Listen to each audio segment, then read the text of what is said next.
Peace and grand rising to the sovereign, original, indigenous, natural, divine heirs. Today is May the 7th, 2023 on the ancient moon calendar and 2024 on the ancient sun calendar. All rise and stand and remain standing into perpetuity. This is a sovereign, living, ancient, Article 3. Moorish American, Al-Moroccan, Universal Court Action. We are the Sovereign Living Justice.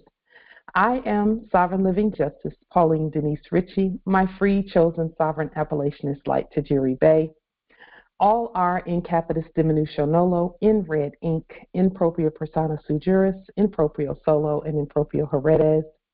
We are capit et corpus juris legalis, which is our statement that we are the lawful and legal natural head and body for our empire. All Moors are the original indigenous, sovereign, ancient, Al-Moroccan, Moorish American ascendants of the great pharaohs of Kemet and of the ancient Moabites and Canaanites. Our full faith and trust, our allegiance, our credit, and our energy are hereby vested in ourselves, for we are the people who are the original indigenous, natural, divine, sovereign, ancient empire state for Morocco. We're the de jure Moorish National Republic federal government. We are ancient Washington District for Columbia. We're the Universal Moorish American Consulate and the Earth-wide Article 3 Moorish American Consular Court. Today we are exercising the law by our sovereign status, which is the original indigenous, natural, divine, sovereign, ancient Article 3, living United States District for Columbia Court, and we are the sovereign fiduciaries, original creditors, executors, trustees, ministers, possessors, and titled beneficiaries. For this cause for action, we are peace, we are one nation, one state, one empire, and one God. We hereby recognize ourselves and accept our sovereign ascension. We've issued a universal creditor's bill for possession and custody over all land, all natural resources, all commerce, and all other property. We, the one true God, nation, are not at war, and we hereby exercise all eternal, ancient, original sovereign rights at this time and at all points in time, nunc pro tunc.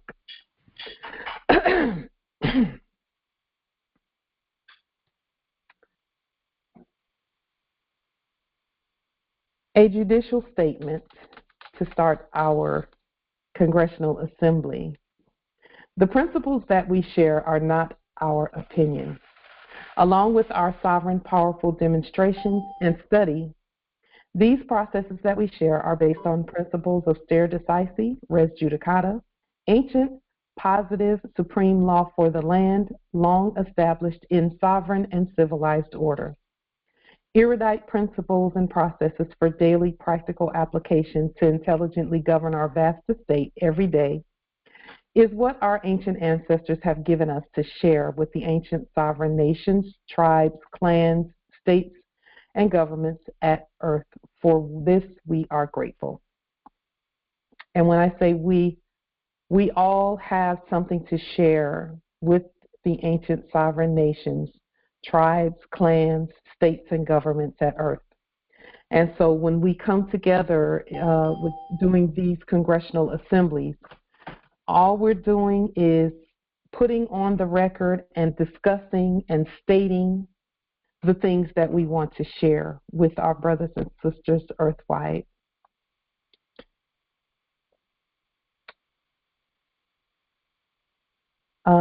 Before we get into our subject matter, I have a United Nations Security Council proclamation that I am going to share with all.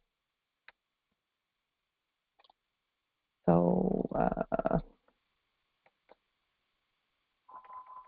just 1 minute. So let me go ahead and put this on the screen.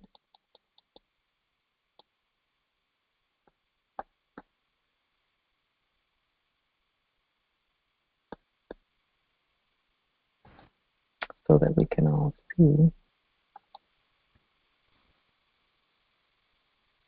Okay.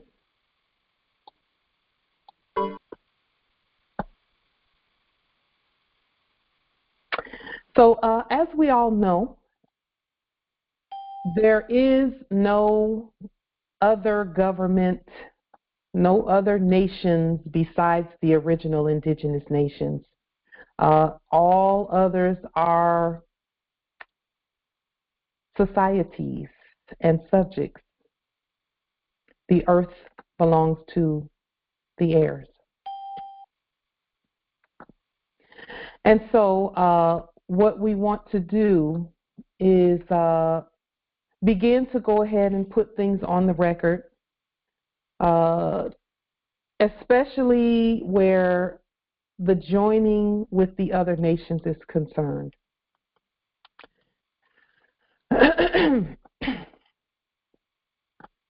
And so in order to put the processes in place and to get things started, we're going to go ahead and we took the liberty and the authority to place this document on the record because, again, it doesn't make sense to appeal to corporations and corpses for anything that has to do with us. Everything that has to do with us, we have to do it. And so let's go ahead and read this United Nations Security Council proclamation. It's dated May the 5th, which is Cinco de Mayo. It is Holy Friday, and it is also the full moon for this month. And before, just one moment. Let me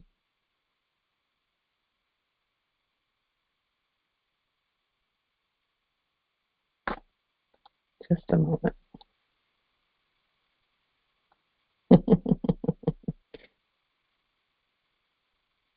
Let me remove the chaos spirit. There.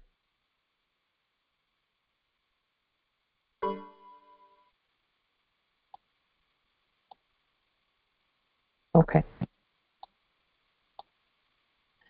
So it says, attention all foreign ministers. Regarding retroactive acceptance for all states united, styled as the United States.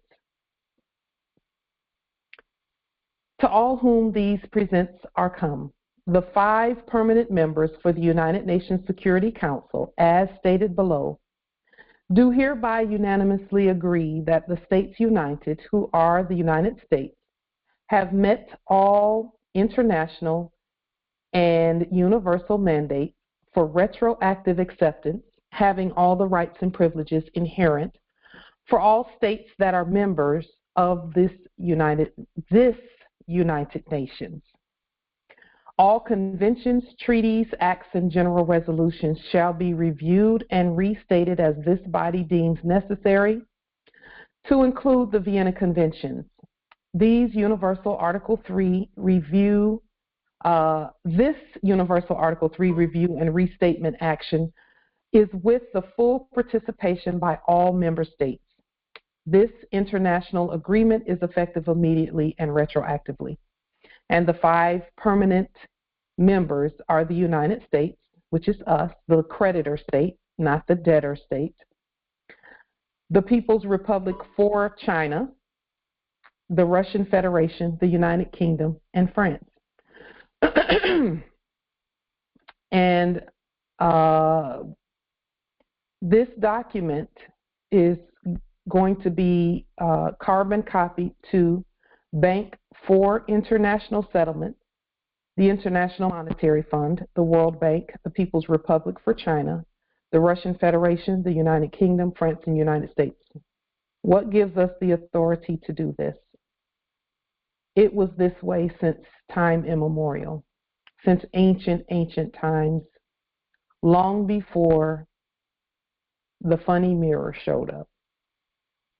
This is who we are. This is who we were. And at the beginning and end of the day, we get to state who the authorities are. There was an inferior debtor corporate United Nations, and actually they were not nations. A corporation cannot be a nation. And so what we know is that they were giving a suggested format for how things should be done. And we have looked at the suggestions made by the subjects. And we're taking the suggestions as we choose, and then we go from there. And what we do is present another arm of our authority, and that's really all we're doing is noticing, looking around and noticing what authority we have, which is all authority. And so we're saying, okay, let's take our authority, put it on the public record, and then we'll discuss it, we'll talk about it, we'll go from here. Okay. So this is something that we have been looking at for quite a while, and we know that there have been Moorish states and nations and organizations who've been appealing to some subjects doing business, or not subjects, but some corpses doing business as a United Nations, but we know that they're not real. We know that they have no authority over the Moors, and so we hereby state that all Moors are the United Nations according to their will, and that all of the answers that we were, for those who wrote to a United Nations, someone that they thought was United Nations and all of that, if you sent letters to them, first, thank you for your demonstrations, and second, all of the answers for the things that we say and do are indigenous to us. In other words, they're contained within all of the nations, the indigenous nations. We are indigenous to the land, and all of the answers are indigenous within us. And that's actually one of the reasons we are called ancient indigenous sovereigns. Indigenous means that you are part and parcel of the land, and if there is a source, then that source is indigenous within us. In other words, it's part and parcel of us, for us, in us, through us, to us. And so we wanted to go ahead and put that on the public record so that we know for sure who the real United Nations is. It's all of us. With that being stated, are there any questions, comments? And there were a couple of typographical updates that we'll put with this as we place it on the public record. Any Moors could have done this. So Moors, when you see things and authorities and offices and things that need to be, that you feel or you desire, or you see that other Moors are looking at that as some authority, go ahead and put something on the public record to assist them in knowing that the answers are going to just be a mirror. It's going to just show you not a funny mirror, but the real one, but you know. And so what we put on the record is concerning the whole body. Are there any questions or comments regarding what we have placed here on the record?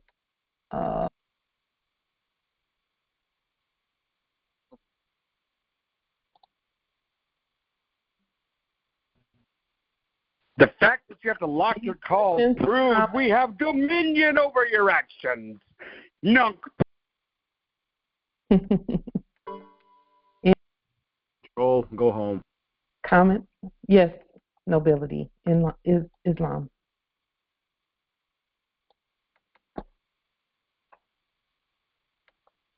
Justice Tonis, were you going to say something?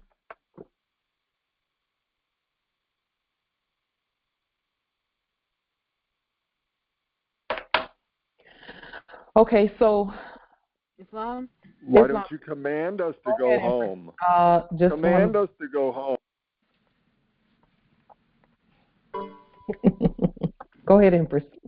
Yes, I have a very short memory, so I'm not even sure what the document is saying at this point, so it's hard to make a comment, to be honest. Islam, thank you for that. Yes, thank you for that. So there are... Cynthia, what are you loser family and you're going to do with that fiat reparations you're going to get? There are Moorish nations and states that have been sending documentation to a quote-unquote United Nations, or who they thought was a United Nations. And that's not really a United Nations. It's a corporation of performing actors. That's who that was. And, you know, they're wanting some validation or some acknowledgement or something that says that they're a part of the United Nations. So all this document is something stating that you are indeed a part of the United Nations as you so desire. Except that the United Nations is us, is all of us. We're the only nations at Earth. The original indigenous people are the only nations at Earth. There are no others. Islam? Islam, Empress. The sad part about that is we still don't know who we're talking to. Right. Those people are all the same. They're the same occupation all over the planet. And they're in our roles. They're playing us. And we're trying to appease. Cynthia, an angry old black woman whose days are not. Go ahead, nobility. We're trying to appease the ones who are trying to keep our land. Empress, may I state that they don't have our land? Yes, you can. Thank you. I accept. They don't have anything. I agree, and I understand that. Yeah. I'm still programmed, so I'm working on it all the time. The reason I did this is because you're not. You know, the programming is a thing for Really? You know, we have to. The only way to deal with the programming is to acknowledge it and then deprogram by casting the spells and breaking spells. Yes. Using our words, because it's that broken record technique. And that's why Cynthia got kicked out of her house. That broken record technique. So all we're doing, Empress, is living record technique, and we'll keep saying it. Yes, we have to. They don't own anything. They don't have anything. They can't pick the land up and move it and hide it. And by the same token, we can walk wherever we want to walk. Mm-hmm, mm-hmm. So whose land is it really? Mm-hmm. And we have to know that. And you know what? The only way we'll know it is to keep saying it and keep doing it. Mm-hmm, mm-hmm, mm-hmm, mm-hmm. Islam, Empress. Yes, thank you, Empress Cynthia. Thank you. Yeah, you're saying that they can't take the land and run away and hide it, but they did try to do it in a virtual sense with their miseducational system, you know. They used words. They used words, correct. Now, have they taken our word and done anything with them? No, they can't. So we can write, and this is the point of the affidavits and things like that. We can write the word, publish it, and keep sending it, and keep sending it, and keep saying it, and keep saying it, and keep saying it, and keep publishing it, and put it out there, and speak it, and say it, and speak it, and publish it. And you know what? Every time we do that, they sound crazier and crazier. They sound like they have mental issues because we're right here. Say again, Justice Thomas. Islam, let the truth reign supreme. All we have to do is keep speaking the truth. And listen, when people see these faces here that we have, Moors, and they see us speaking the truth, anything that don't look like us, that's you looking like you crazy. All of that chaos and loud noise and stuff, they look and sound like pure tea basket cases. Because we keep speaking the truth and saying the truth. The rest of the earth don't even believe the stuff they see on quote unquote CNN and they don't believe any of that. They calling them corpses and clones and actors and performers and dead folk and old footage.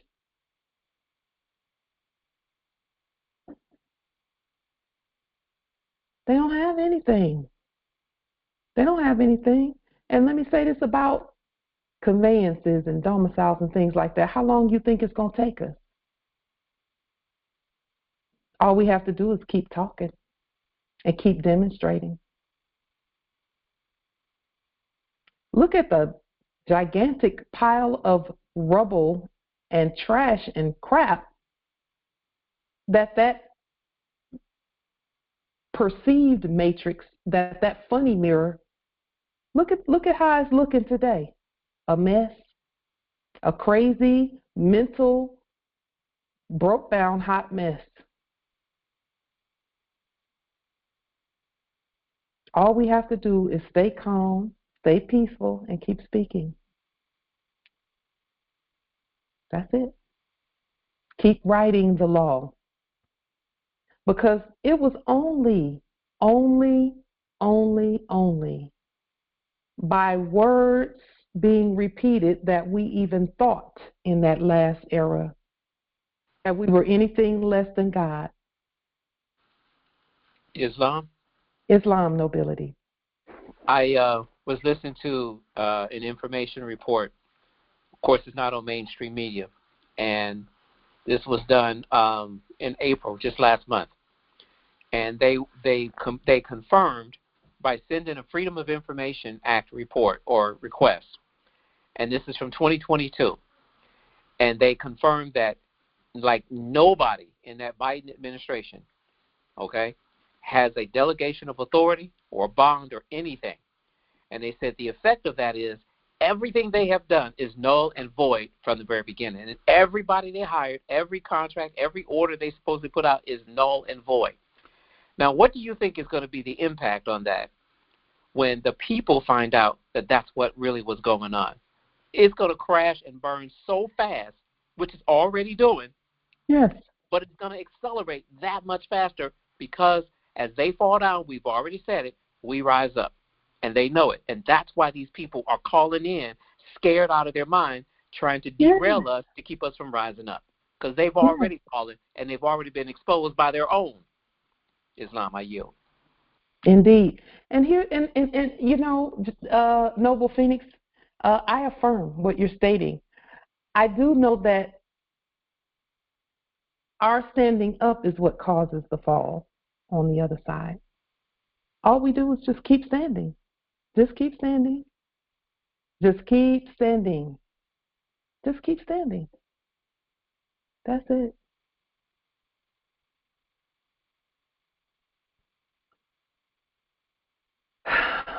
I could show you the latest, enactment that was put out by the actor doing business as Janet Yellen, stating that they don't have any money. They never had any, though. So I don't even know why that's news. I don't even know why that's news. They're saying they don't know how much longer they can do this and that. So just a moment. I didn't put that out. I didn't put that link in the chat. That's another idiot that put come on. Hey, come on, Wow. Goodbye. Energy. So, all we have to do is keep standing, and it's going to, continue. Now, there are some things, we have some options regarding the things that are going on the land, and some of those options, we can do this any way we choose to do it, where all of the things that we see are concerned, conveyances, domiciles, and things like that. We can handle that however we choose to handle it, and we're going to just keep putting information out about that, and the many different ways that we can speak to the resources that we see. I do know this is one of those 5 loaves and 2 fishes situations in the Biblios Heliotech when Yeshua had to feed 5,000 plus, and there was one boy who brought 5 loaves and 2 fishes, I believe, or either two loaves and 5 fishes. One of the two, I think it's 5 loaves and 2 fishes. And Yeshua blessed it, and this is what happened. Every time he handed out a fish, another fish appeared. Every time he handed out a fish, another fish appeared. And he kept doing that and giving it to the disciples, and they kept doing it also. And at the end, after everyone had dined sumptuously, they still had 12 baskets of leftovers that they went about collecting. And I know that, like, when it comes to things like more sovereign delarium, that is what that is we can just print some more, because that's what the fakes were doing. And I also know that the fact that lack and things like that were being presented to us every day, they used broken record technique with lack and poverty and war. So I have a quick question for you regarding us and our resources and governing our resources, and because everything already belongs to us. Everything already belongs to us. It's ours already. And so this is a question or a statement that I would love to hear what you have to say about it, because it seems to have been, we've heard all kinds of things about the work. So, true or false, those most competent among the Moors should be elected or appointed to do the work. Is that true or false? False. Because all of us have to be involved to do the work. And it's all of our responsibility to do the work, not just a select few.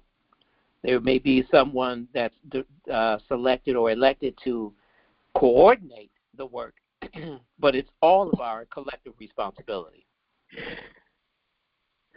Noble Phoenix, did you cheat? Did you cheat on the test? Did you see the answer beforehand? I'm most certainly did not. That came straight out of the Spirit. What can I say? Yes, it did. Yes, it did. Go ahead. Justice Howard, I think, is... I affirm. Yes, I like that added biblios. You can tell a tree meaning a being. Yeah. You can tell a tree by the fruit it bears. Yeah. So that way we'll know who's bearing the fruit. That's evidence. Yeah. Islam. Yeah. Ooh. Yes. Islam, Empress. I say we don't need to be elected because all we need to be is lawful.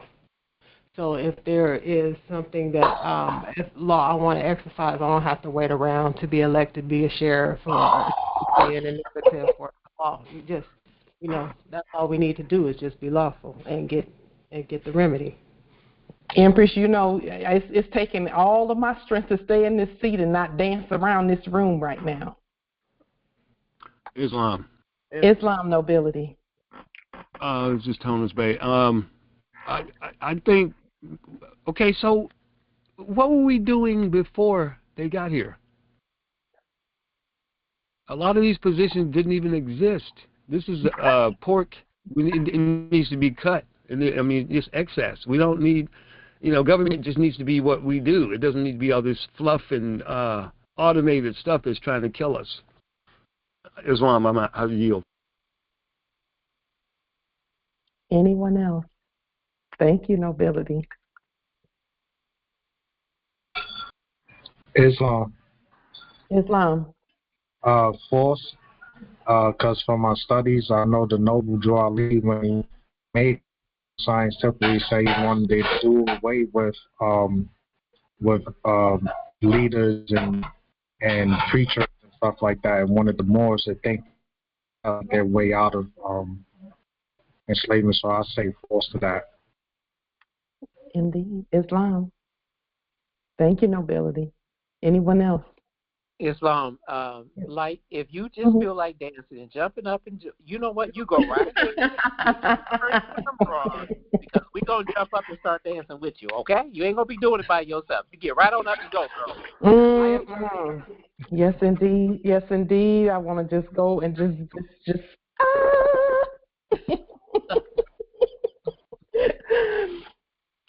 The answer is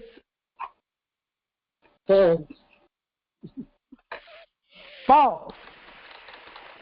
Those who take the initiative and just get started doing the work, just get started. Don't wait for somebody to vote on you. Or who are already doing the work have already voted and elected their own selves by their actions. Mother elected you. Mother voted for you. Competence will follow the study and the demonstration. So can we please get over that? Now, if there is a group that wants to elect and vote and do all of those things, by all means do that. We're going to go ahead and while you're voting and trying to have whatever you're doing, we're going to be doing the work. And when you come, we'll be happy to see you. Just know that the work is going to continue. It's going to continue. So, and when we talk about the work, we're talking about work that grows the empire. Work that grows the empire. Yes, Empress Gloria says, my great-grandmother told me to do it. Indeed. There it is. There it is. The bloodline, birthright. It is our responsibility. It's a responsibility. That's not. Anyway, every Moor must know how to assist others with nationalizing. That is the work that starts everything. If you want to be the head of everything, and we already are, all of us, we already are, but if you're having confidence issues or anything like that with stepping into your purpose, start with assisting Moors with nationalizing. And I can assure you that you'll see so many avenues that you can go, so many options, so many paths. And you don't even have to choose one. You can go this path today and that path tomorrow and that path the next day because it's your land. You can go wherever you want to go. We each should have nationality paperwork from our government that can be sent or handed to others at any time, day or night. We must be instant at all times. This is the gospel and the law. Prophet Noble Drew Ali said, and each one of those paths leads straight to jail. Okay, how many times did y'all sign in? Because we keep putting them out. But they want to be here really badly. So, you know,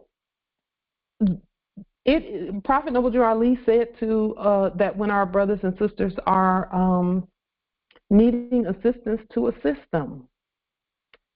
It starts with that. A lot of times, most of the time, when people come and they have questions, they skip over nationality and want to know how to save their domicile or how to get out, you know, how to deal with a quote unquote court situation or something like that. Yes, that assistance is available because it's going to just point back to you and your nationality. So nationality has to come first, and that can all happen at the same time in 5 seconds. It doesn't take long for someone to just declare who they are and then start working. All of the demonstrations, Moors, nationality is the key. You know, sometime over the last few days and weeks, we've made it a priority to attend other calls and meetings and Zoom calls, and you know, it doesn't matter who they say they are. We've made it our business to just attend and sit quietly unless they call on us. But usually we just sit quietly and listen.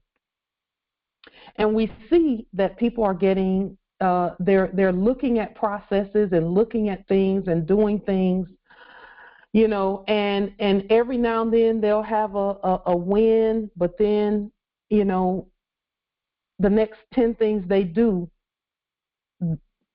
it's like, okay, it worked, but then a whole nother rabbit hole opened up. I was having that conversation with my financial counsel, one of my financial consuls, who just knows systems that way, and he was saying, because he does the same thing, he was going around to these different calls. They have calls, you know, there are people who know processes.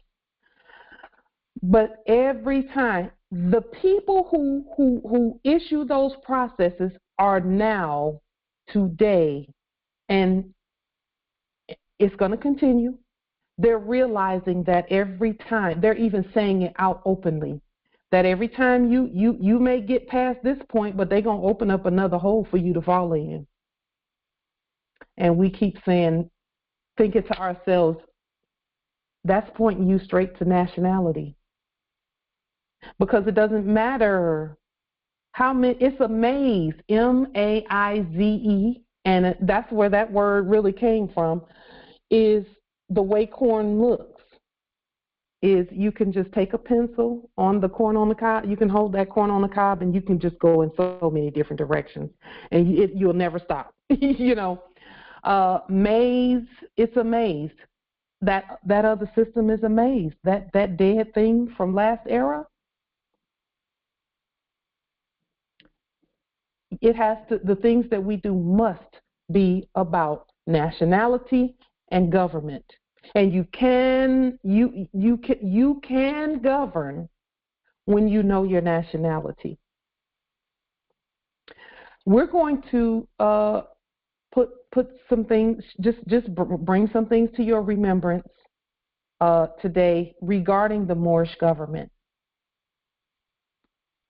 Because again, Moors, you know,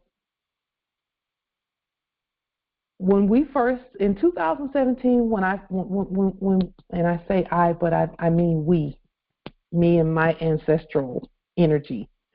When we first woke up in 2017, those foreign corporate commercial mercenaries, they really were acting as if they didn't know who the Moors are.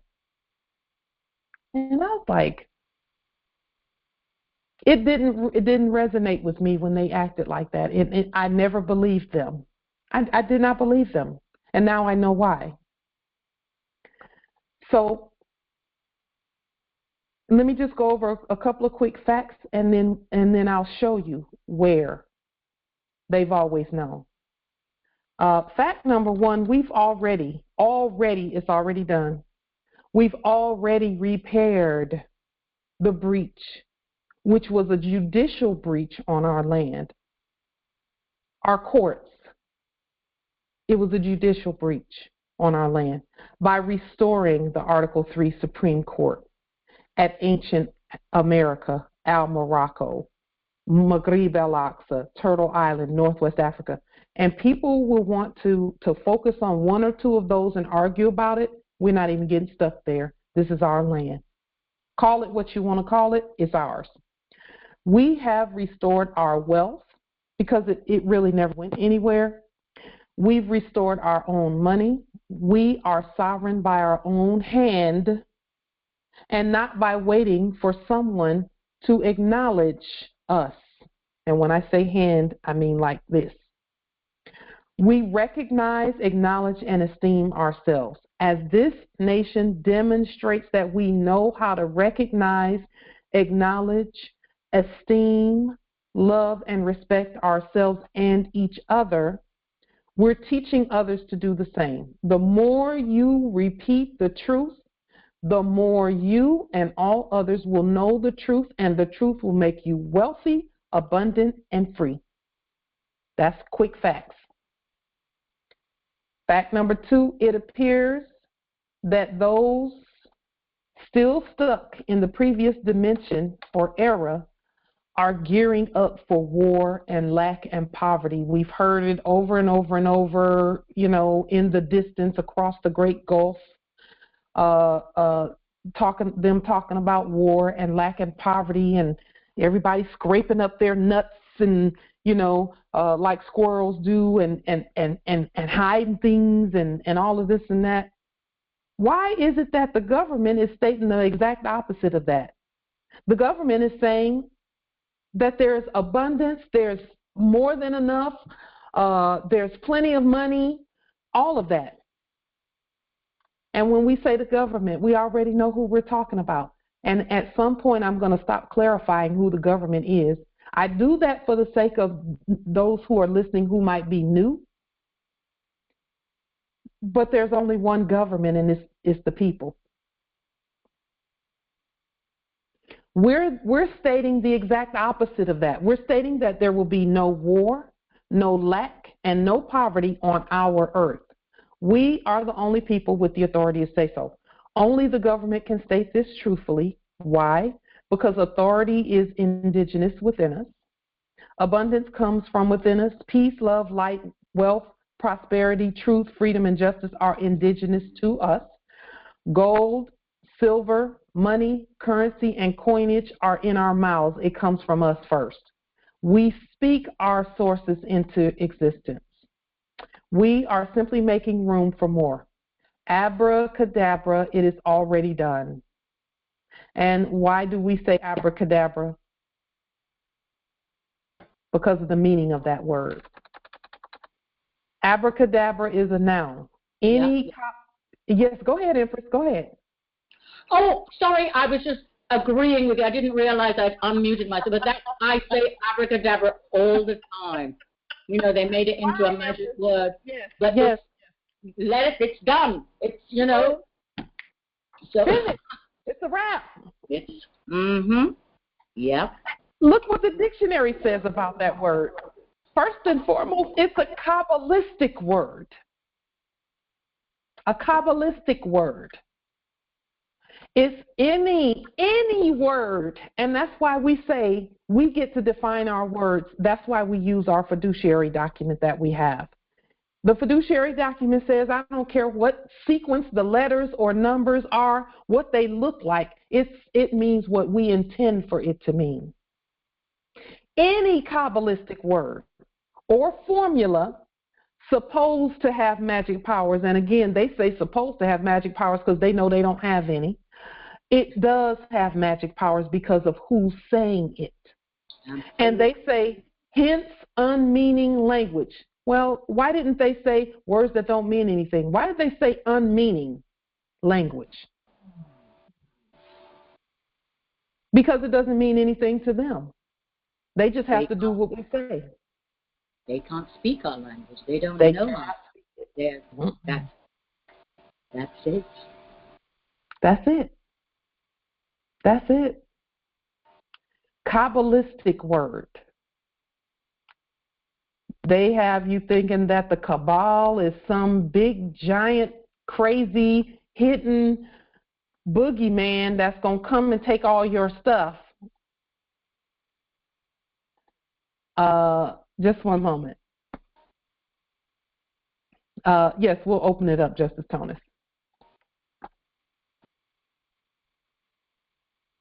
Cabal, a noun. And it says an intrigue, a club, a society. That's the French. The Latin is Kabbalah. It is a Kabbalah.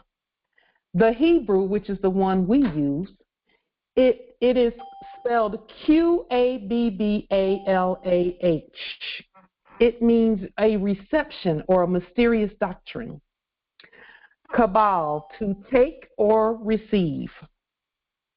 What are we doing? We're receiving our inheritance. Who's giving it to us? We are. I found the definition interesting. A small group of persons, of course they'll say persons, because when you say persons, it will include those who wrote this. If you said people, then they would have a bit of a problem. They can't really put that in their dictionary. And that's why we have to restate everything. Dictionaries have to be restated. The Biblios has to be restated. Everything is being restated even now. We're restating everything even as we speak. A small group of persons united. And I could just stop there and say that when you talk about a small united group, this particular call, this particular Congress, and I can't say the Congress is small because there are many, many, many who are a part of our Congress that are not at this meeting right here. A small group of persons united in some secret design or scheme, and secret can mean hidden, usually to promote their interest in church or state by intrigue, a junto.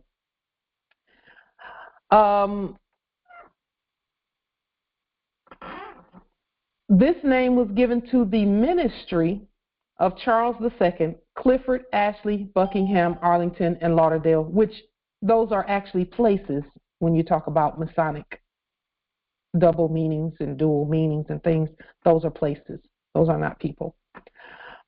It says the initials of whose names compose the word. Something hidden or secret. That's what they say is the obsolete meaning of the word cabal. Now, I like the synonym. Cabal means a party, so let's get partying. It's a party.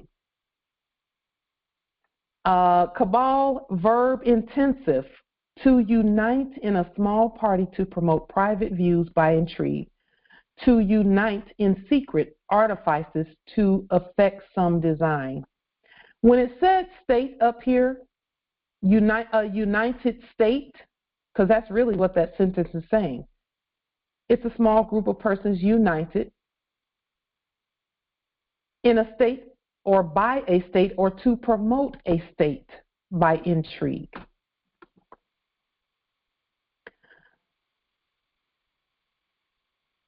And then the Hebrew, Kabbalah, is a noun. The Latin is Kabbalah. The Hebrew is Kabbalah, a reception, a mysterious doctrine, from Kabal, to receive or take. Think Fifth Amendment takings clause. That's what a cabal is. That's what a cabal does. That's what the word is based on. That's what we're doing. The Fifth Amendment takings clause, again, we get to say that all things belong to the people unless we decide that, okay, this can be private, or this is private, or that's private. And we do that by our processes, period.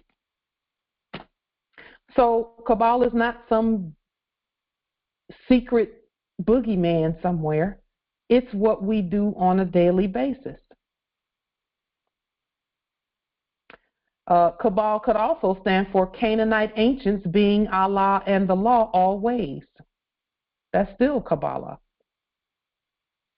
And most likely that's where they got that from, because they didn't think of anything specifically, you know. They didn't. Is Allah clause going to bring you a Land Rover? There's also a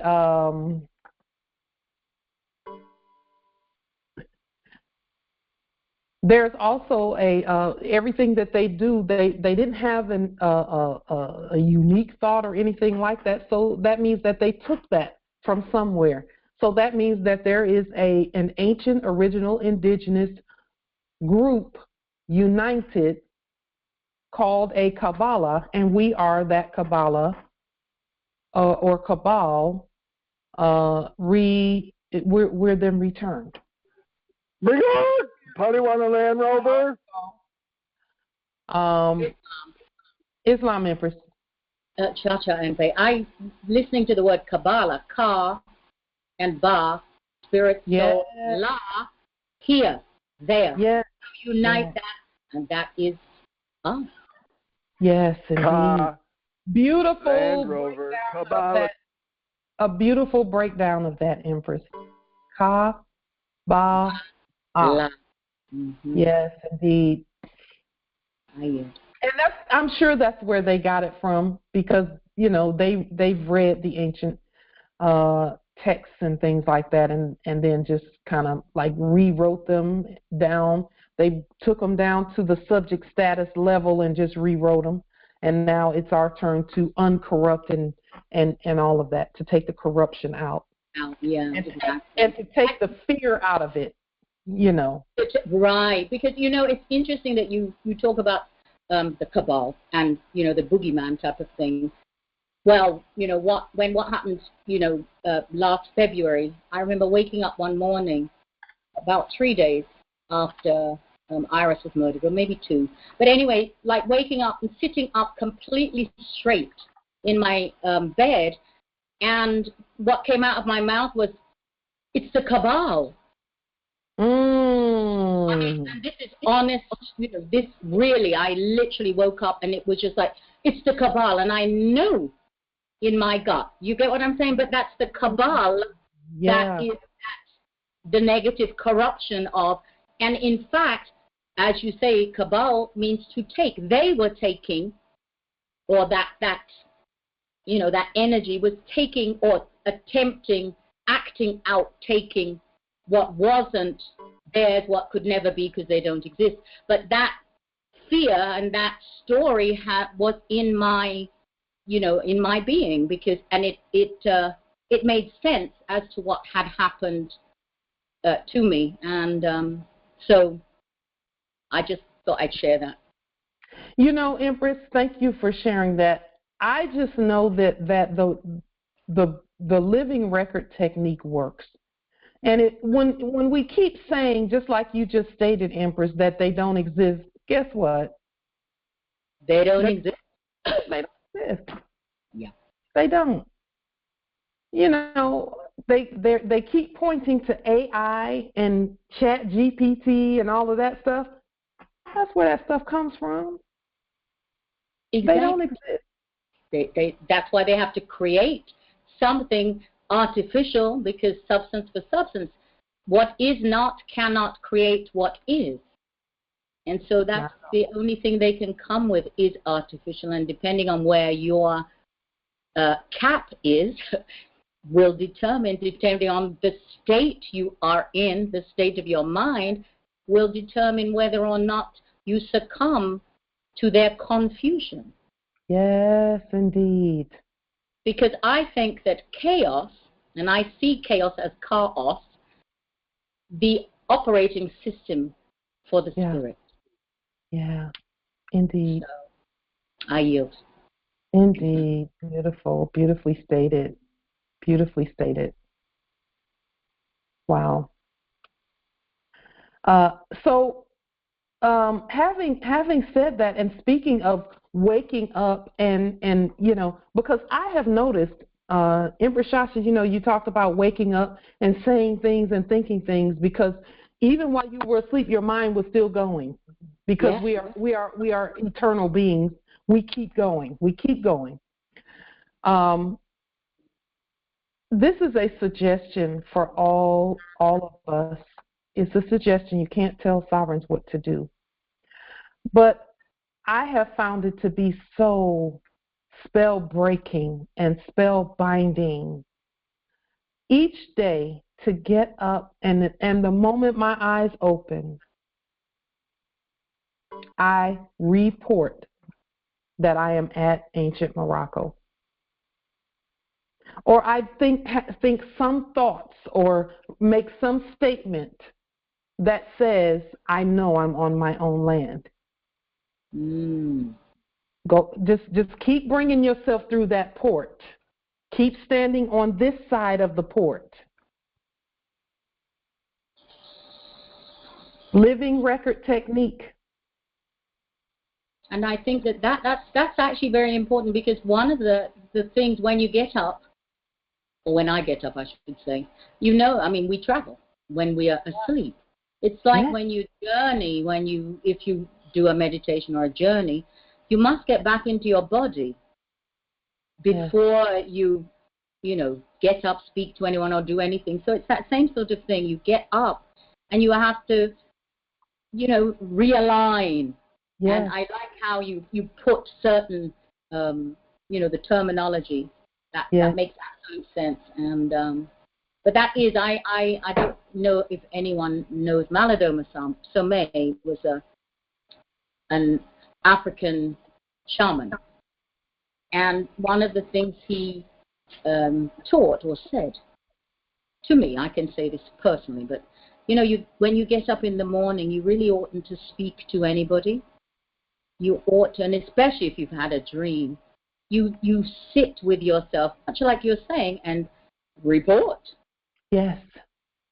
So it makes complete and utter sense. And in the world, when people are, running here, running there, this, that crazy, you don't have one doesn't have the time to report, which is why so much is scattered and crazy, and so that's one of the gifts we must give to ourselves before we do anything.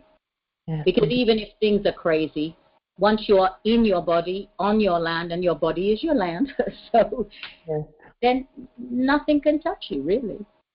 The land starts with your body. It starts there. Right. So how can you go anywhere if you're not in your land? You can't do nothing. You can't even be if you're not in your in your body. So, capped off with the head. So, yes, indeed. I yield. Thank you, Empress. It is actually great and long-proven military strategy to do a report first. In the morning, they call it a debriefing.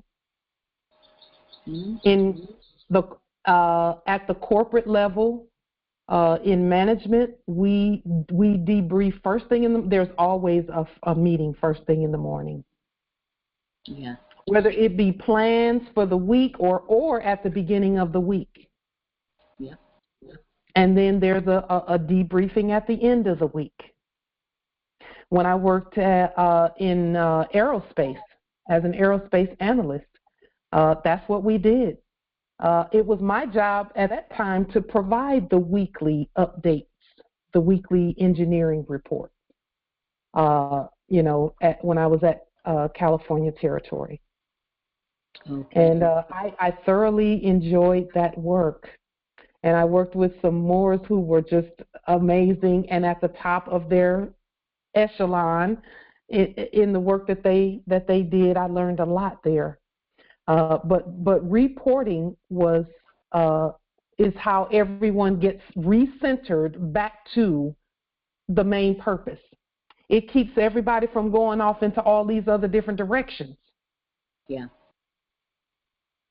And so when we do that for ourselves first thing in the morning, especially after a sleep cycle, because with a sleep cycle, I don't know about anyone else, but when I first wake up in the morning, that is the time when I'm most vulnerable in terms of I haven't had water for a few hours, and my mind has gone traveling, and I have to regain my center, and it doesn't take long once you get used to it, once you get used to reporting. But even when we travel in our sleep, sometimes, most of the time, especially once you've declared your nationality and you get accustomed to demonstrating, even in your sleep, you're on your own land, but you may be going to other galaxies, other planets. Things look different. You're able to fly and all of these things. That's where lucid dreaming comes from, where you're able to do all of these things in lucid dreaming because that's what we could do anyway. Yeah. But it takes me a second, and usually I've gotten it down to one statement first thing in the morning that helps me to report. And that one statement, very, very succinctly, is, "Ancestors, thank you for this day." And I'm reported, boom, immediately. Immediately. That is so. I mean, I don't think of it in those terms, but I say bakulu, bakulu, bakulu, which is ancestors 3 times, and greet them. That's the first ancestors, the Rishas, Mamiwata. I literally, that when I wake and when I go to sleep, and I thank them for the day or for the rising, and so that's so interesting. I never thought of it in terms of reporting, and of course now I see the port and I'm the vessel. But but that is what I there do. It is. Yeah. There it is, Empress. There it is, and it just reminds me of who's in charge on the land, that we all are, by way of the authority that our ancestors gave us. So I just thank them for that, and then I get up and move forward. Absolutely. Well, I mean, I have to thank you, Matondo Mamiki, for putting it together in a sense for me. I was doing it, but without that piece, and it was there all the time. It was there, and that's the part. It was we've been doing these things, but when we recognize what we've been doing, and we can do it with more intention. Absolutely. The recentering. Yeah. I can tell you that, and that's also a part of living record technique, where you repeat every morning. You say the same thing. It's in your spirit. Yes. Then it manifests in your demonstrations. Yes. And then after a while, it like for I don't know about anybody else, but for me, whenever I hear someone say, call something a government, I'm always thinking, who are they talking about? Because that's not a government. We're the government. We're all the government. And it's usually government people saying that.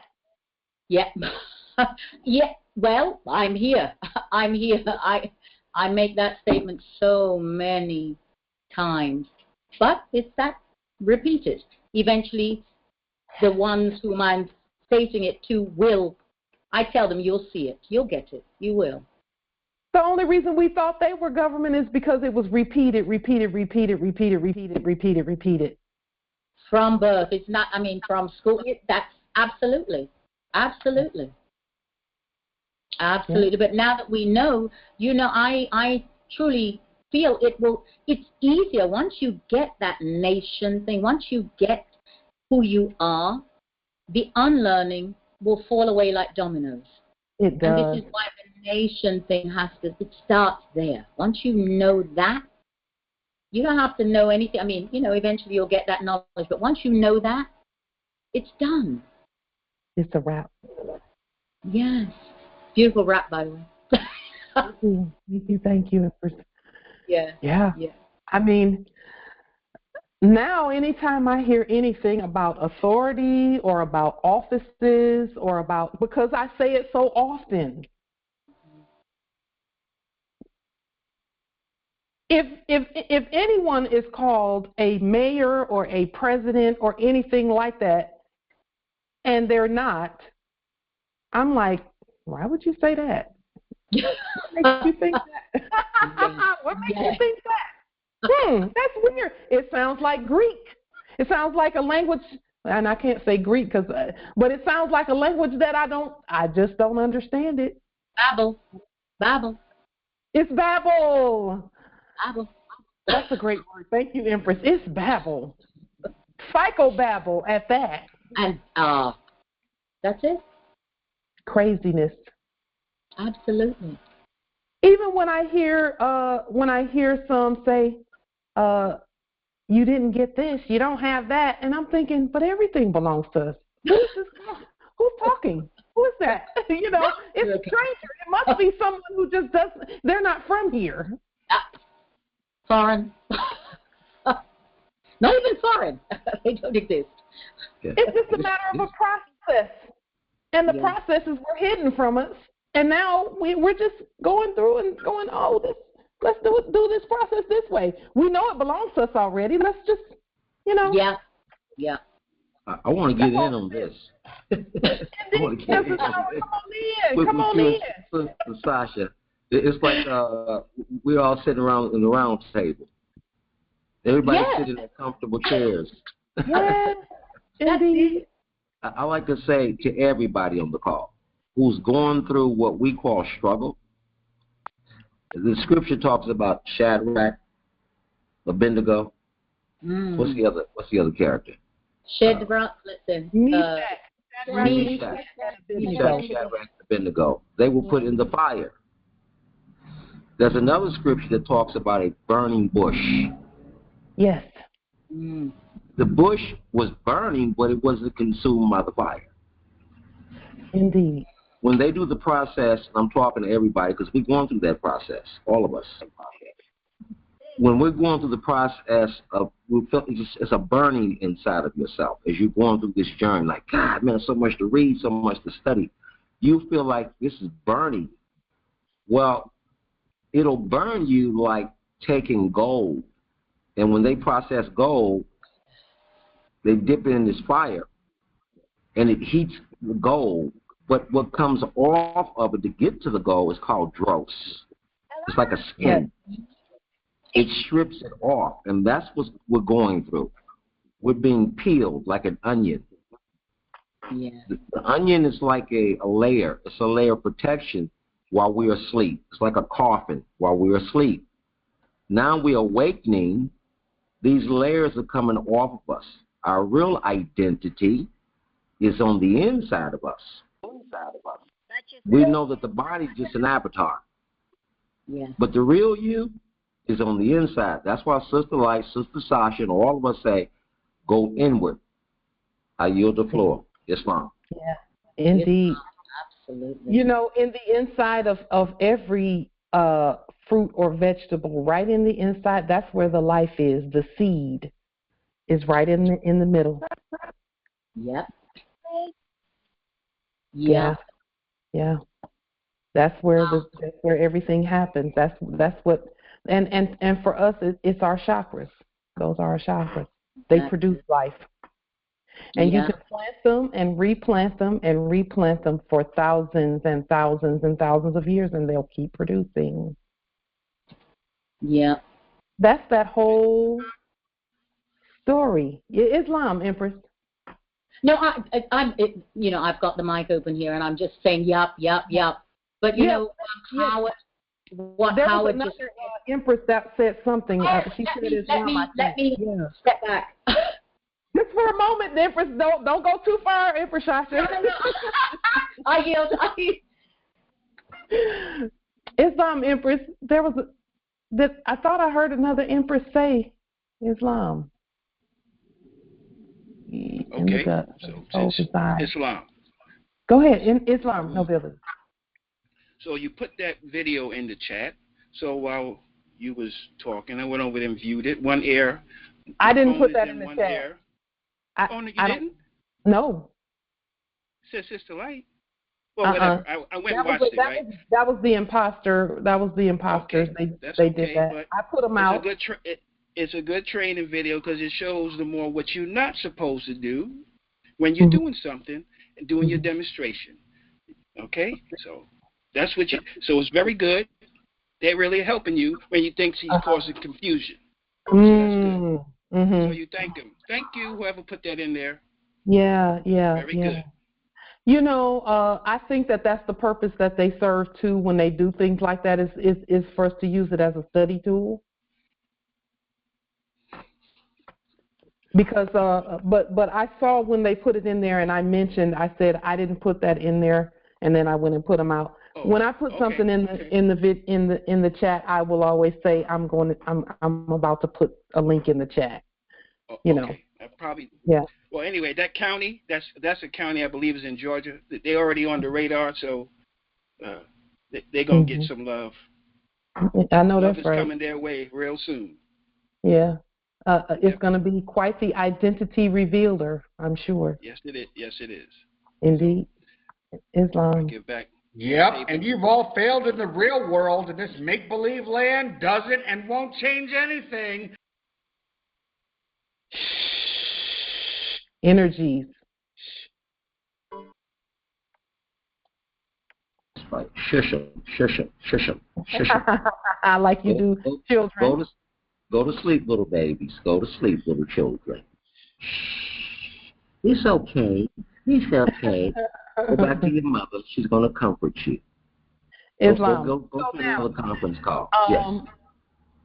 We're going to move on into our subject matter. I tell you, Morris, listen. Again, broken record technique is what was used so that we would believe some things that no one on earth even thought we would believe. They would be like, they were thinking the Moors will never believe that in that scarcity thing because they already know all they have to do is go out and pull something off of a tree. They'll never believe that because there's water running everywhere, and it's clean and they can drink it, and it keeps producing itself throughout millions and millions of years. No one ever believed that we would believe that. They knew we wouldn't believe it for long, and they were right. So, I came across some information.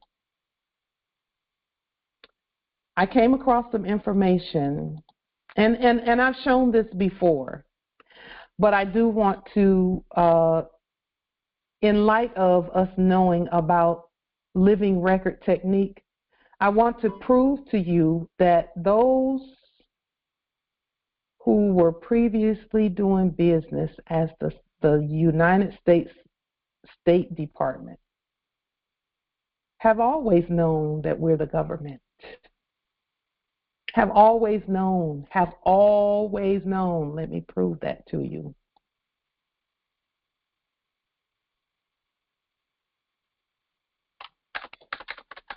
My question was, does the dead corporate system that was previously doing business as the U.S. Department of State know about the Moorish government? So I'm going to put this link in the chat so that everyone can see it. and you can do your own research with regard to that. What we're going to be looking at briefly is the papers relating to the foreign relations of the United States transmitted to Congress. That means Congress knew we were the government too. In other words, those previously pretending to be Congress knew that we're the real Congress.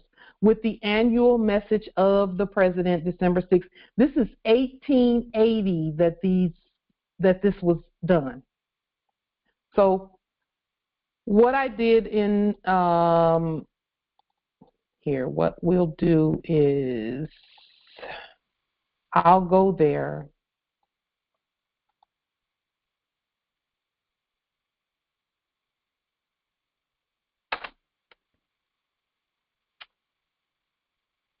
So that we can look and see. Now, this is for everyone. This is for everyone who you might be hearing things from others. Moors is not this and Moors is not that, you know, and it doesn't matter who. La la la la la la la. And some will even say it's not even about Moorish nationality when really it is about Moorish nationality. You know, you can call yourself Indians if you want to call yourself Indians, but the real Indians are going to be mad about that because they're Indians. You can call yourself Native American if you want to call yourself Native American because you're sovereign. You can call yourself whatever you want to call yourself. We just suggest that everyone do the study. And so this information right here, we're going to go down to enclosure number, I believe it's number 2. Yeah, enclosure number 2 in number 361. This is a letter that the ones that were previously doing business as ambassadors to the United States or ambassadors to Morocco. They were letting the actors previously acting as president know what was going on with the Moors here at ancient Morocco. We know that this is ancient Morocco. Everyone knows that. Or else why would they even be interested in what's going on our land here? Why would they be interested in what's going on over there with the Moors and the blacks and the Negroes and the you know, the Arabs and all of this and that? As we read this, we know that we're not black, and we're going to prove that they've always known that Moors are not blacks. So this document, it says here, this is Consulate of the United States of America. One thing about, and this was written April 11th, 1880, and it says Tangier, and we know Tangier is here. It's not that Tangier, because that Tangier didn't exist in 1880. They didn't even call it Tangier. Tangier was at the land areas known as the Louisiana Purchase, quote unquote, has Tangier and Algeria and Tunis and those places. It's here. It says, "Sir, I have the honor to acknowledge receipt of your dispatch of the 7th instant." And this is a letter written. And they're letting the actor that was previously doing business as president know what's going on here on this land. It says, relative to your being authorized by the Department of State to take part in the international conference designed to take place at Madrid at an early day, and requesting me to furnish you with any additional information besides that already in your possession that may be pertinent to the subject and also answers to your various questions in the matter. I beg to state that I have also received instructions from the Department of State to the same effect, and I shall endeavor to comply with these demands by first giving you a brief review of the state of Morocco and the objects objects of protection. Also, copies of the opinions of several of the foreign representatives in Tangier.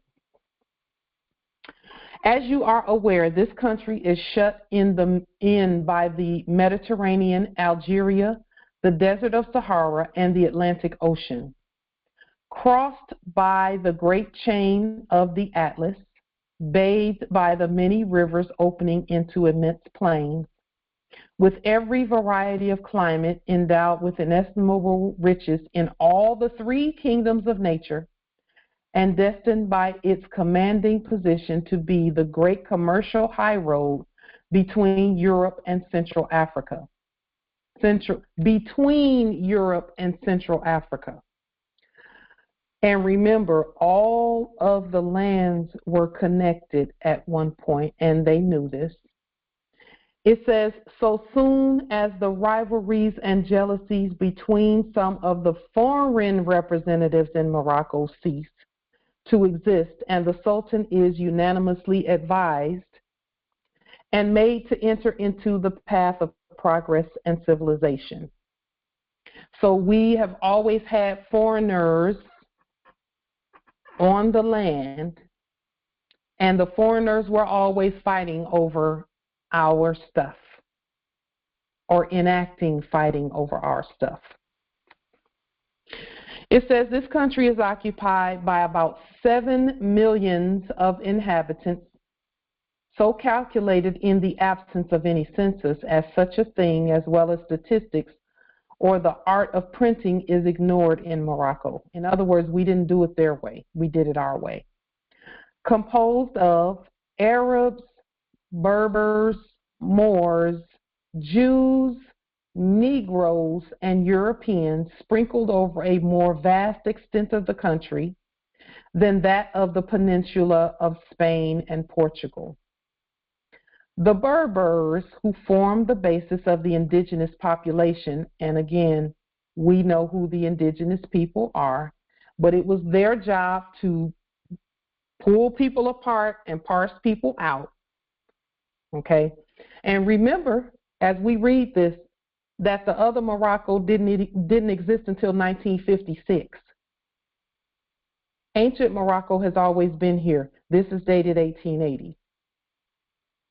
And it says here, the Berbers, who form the basis of the indigenous population, are a savage, and they're going to say some ugly things in here, so let's just keep going. Turbulent and indomitable race, and we know race is not a thing, living on the inaccessible mountains of the Atlas in complete independence of the Sultan's authority. The Arabs, the conquering race, occupy the plains, a nomadic and pastoral people, not entirely degenerated, notwithstanding their oppression, from their ancient haughty character. The Moors, corrupted, demoralized, and crossed by Arab and in many instances by Negro blood, this means we're not Negroes, are in part descended from the Moors of Spain, which was land of flowers, and inhabiting the cities hold in their hands the wealth, trade, and portion of the commerce of the country. We've always held in our hands the wealth, the trade, and the commerce. Always. That is the truth today. And then it says the blacks, about 500, and we know that, again, as Moors, we've always been the majority, always been the majority. The blacks, about 500, originally from Sudan, are generally slaves, servants, laborers, and soldiers. So that means Moors are not blacks, and this is again, history.state.gov since 1880. Moors are not blacks, we're not Arabs, we're not Berbers, we're not Negroes, we're Moors.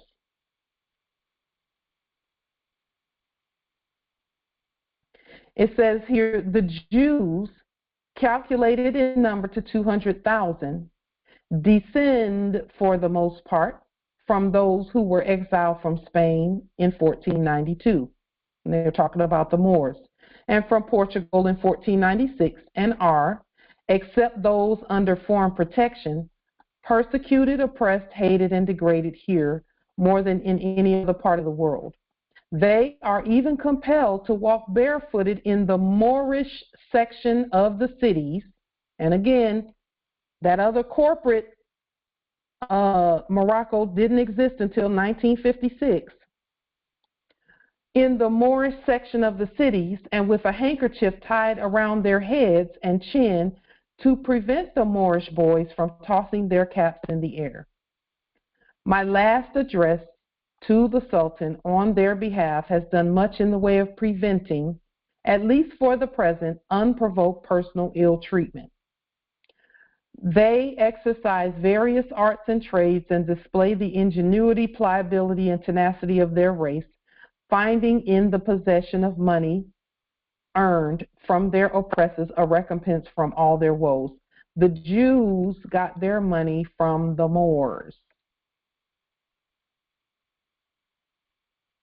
That's why they walked in the Moorish sections of the cities.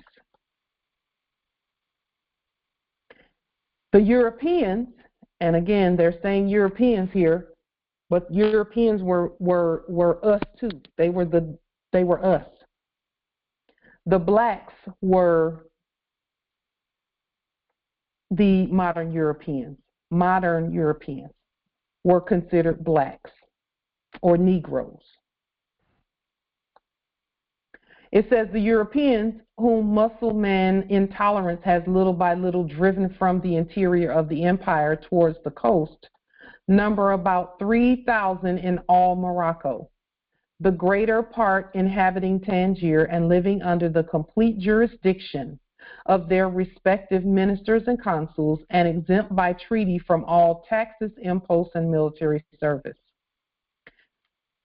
The heterogeneous, dispersed, nomadic, and irreconcilable population of Morocco is dreadfully oppressed and totally unprotected by a military government whose officers purchased their positions for the highest bid.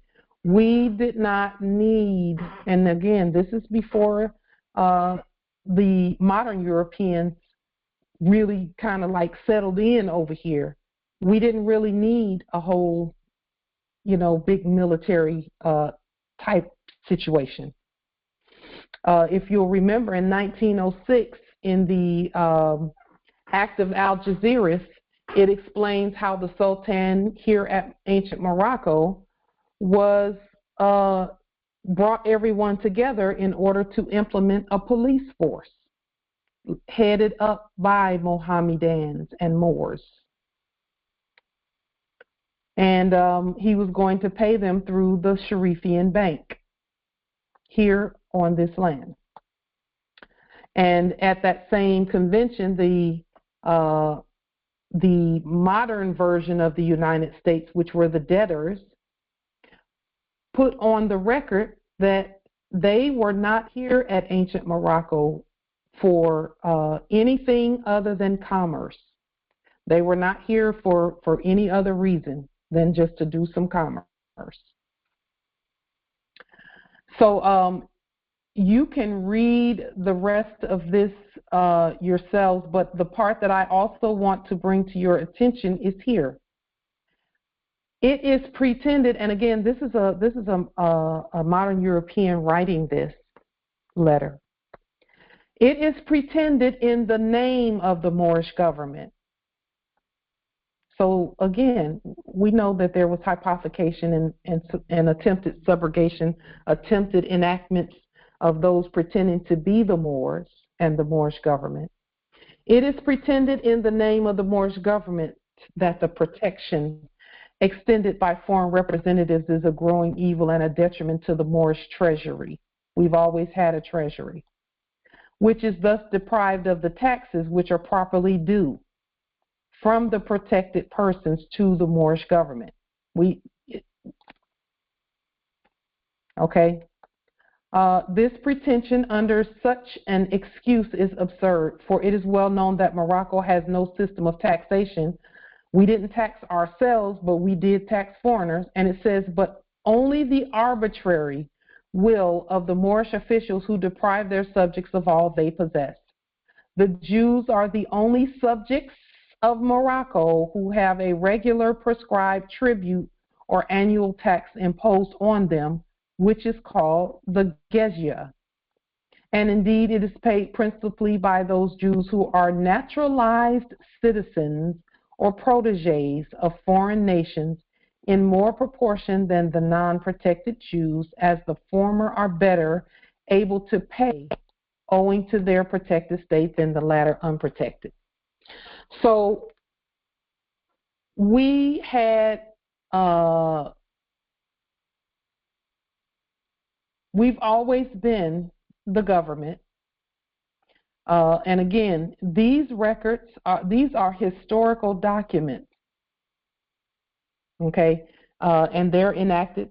We can always restate these documents at any time, so that they tell the actual truth of what was going on in terms of this is the view of a modern European. And again, we're not demonizing anyone. We love everyone. The facts are the facts, and so we're going to continue to put. And again, we're just reading what came here, what was enacted as being put on a record. So, with this being stated, the link is above, right above here. I put it in the chat, but I'll put it in there again. Did I put it in there? Oh, nope, I didn't. I sent the link to. Oh, I sent it to someone in there. Okay, there's the link. Thank you, Justice Akil. So now, further, if you want to do further study on knowing that this land is ancient Morocco, aside from the obvious fact that the other Morocco didn't exist until 1956, you can look at the Treaty of Madrid, 1880, Article 15. You can also look at Chapter 47 of the Circle 7 of the Holy Quran. You can also look at the case concerning the rights of nationals of the United States in Morocco. You can also look at France versus United States, the ICJ case, and that will also give you further information knowing that this land is ancient Morocco.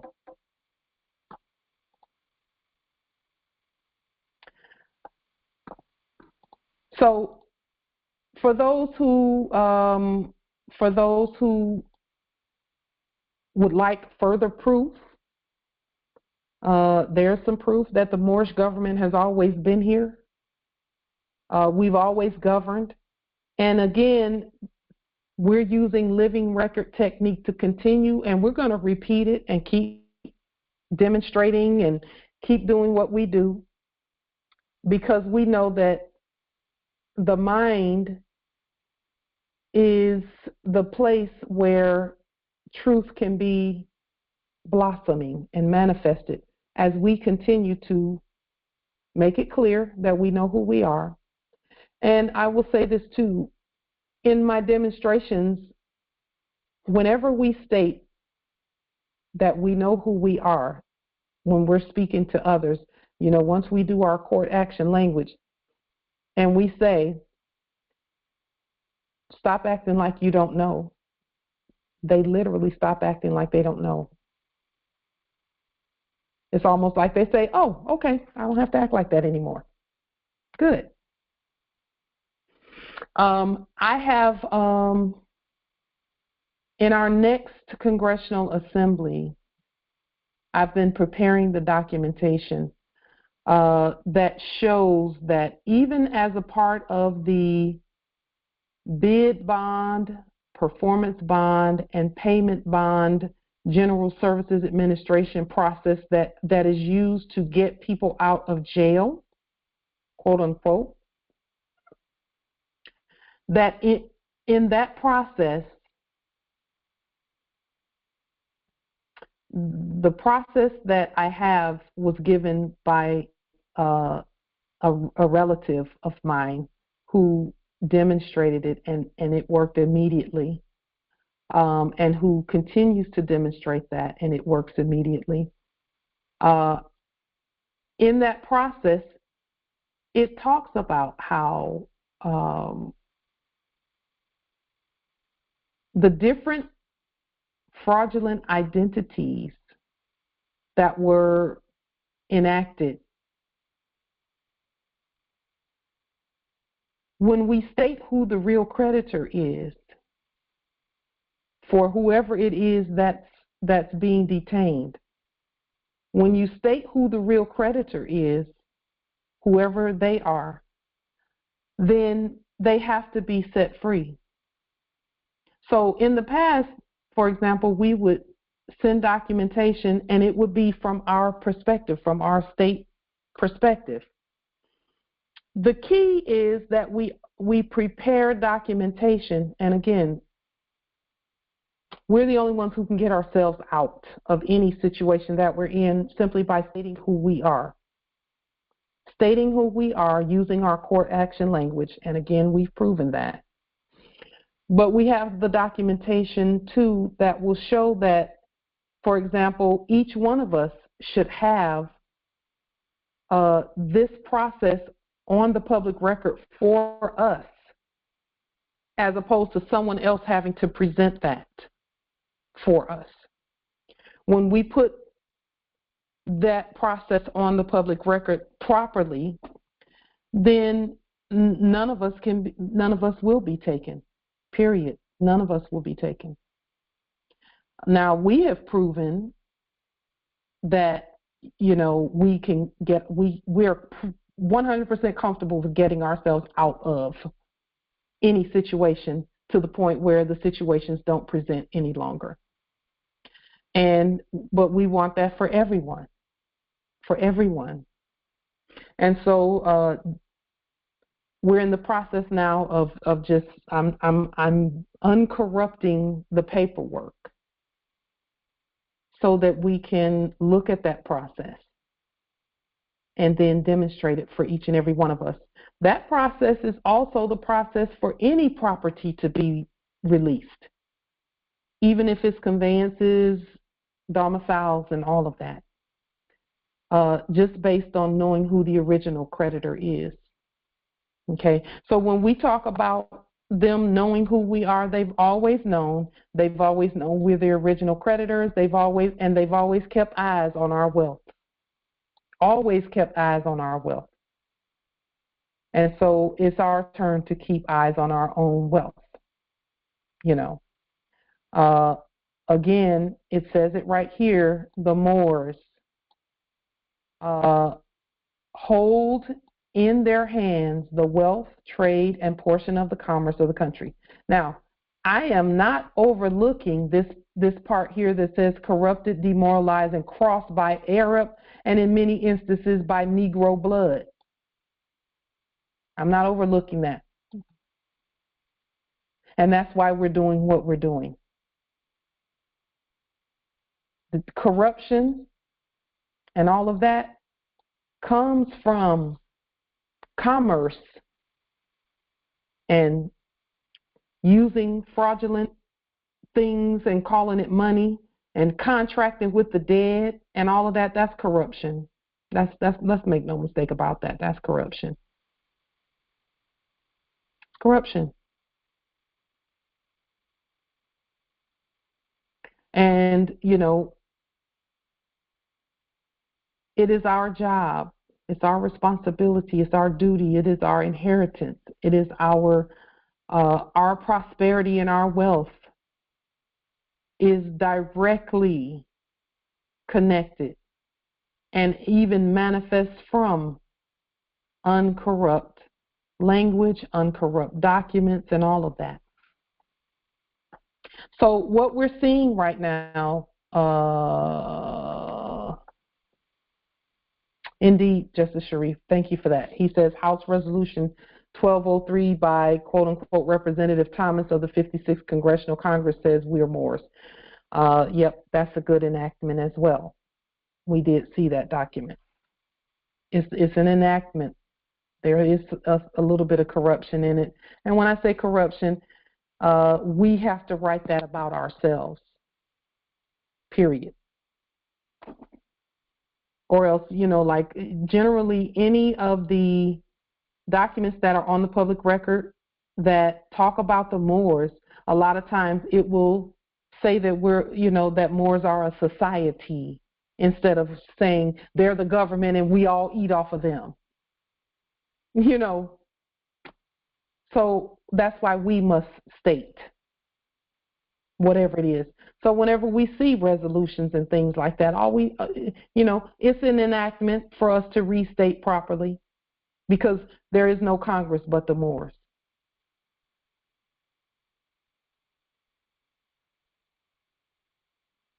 So with that being stated, are there any questions, comments, wisdom from this great and grand Congress? Islam, nobility. Real quick, as I was listening to you read, I looked at the word atlas. And it's been a long time since I've seen an atlas map. We grew up with it in the 70s.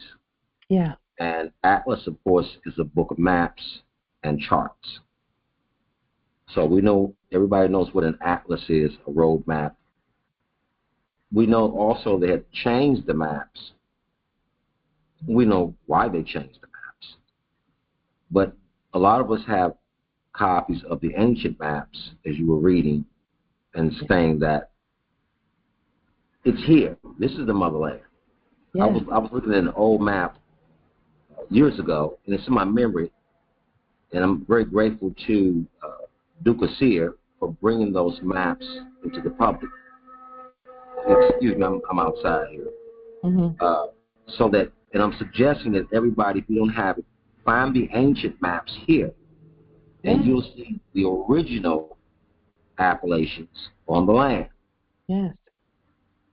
And you're absolutely true, because we did research about 5 years ago, and we found out in 1956, I think you quoted the date, over there was established, Morocco. Mm-hmm. I'm just blown at my age group right now, the stuff I'm finding out. It's always been in our faces, like the ancient buildings. They're still here. Yes. I've seen quite a few of them. Some of the old post office buildings, I don't know how old most of you are, and I remember this. My moms used to take me and my brother Earl to these buildings, and it's still in my memory. Beautiful buildings, and they were actual post offices. This is like 1970. St. Louis got them, still Kansas territories, all Illinois territories. These old buildings are still sitting there. So I just wanted to add that to what you were sharing with us, Islam. Yes, indeed. I wanted to show you a photo of the Tacoma Library. It still has, let me see, is it? Yeah. What they did with our buildings is they took the domes off the top of the buildings. A lot of the buildings, and I think it's also the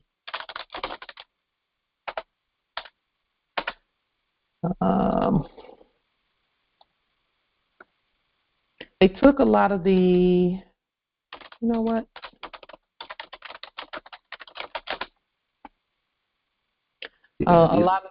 of the buildings. They were domes. Yes. Still. Mm-hmm. Yes. Still. Yeah. All of our territories have those buildings. All of them. They're still there. They're still our buildings. We just, for us, it was the will of our ancestors and is the will of our ancestors that we, know who we are and know how to continue to preserve the buildings and keep everything in alignment. And we have people for that. When they used to say, have your people talk to my people because we got people for that. That was a hint. Not persons, people. So, you know, living record technique. Let's keep going. Let's keep stating who we are, because it works. It's 100% working. Anything that you repeat and that you have repeated to you, or both, it's going to have an effect on you. It's going to sink in at some point. Anything, because that's how we're made. That's how we're made. That's how we're created. Islam, Empress. I'd like to make a statement that something had come to me. The statement First Church, and I started looking around Dallas, Texas. There's First Presbyterian, First this, First that church, blah blah blah, and then I was noticing they have these tall columns. They look like courthouses. Yes. And I said, oh, that's it. That's why they say First Church, because those used to be our buildings, and they're beautiful.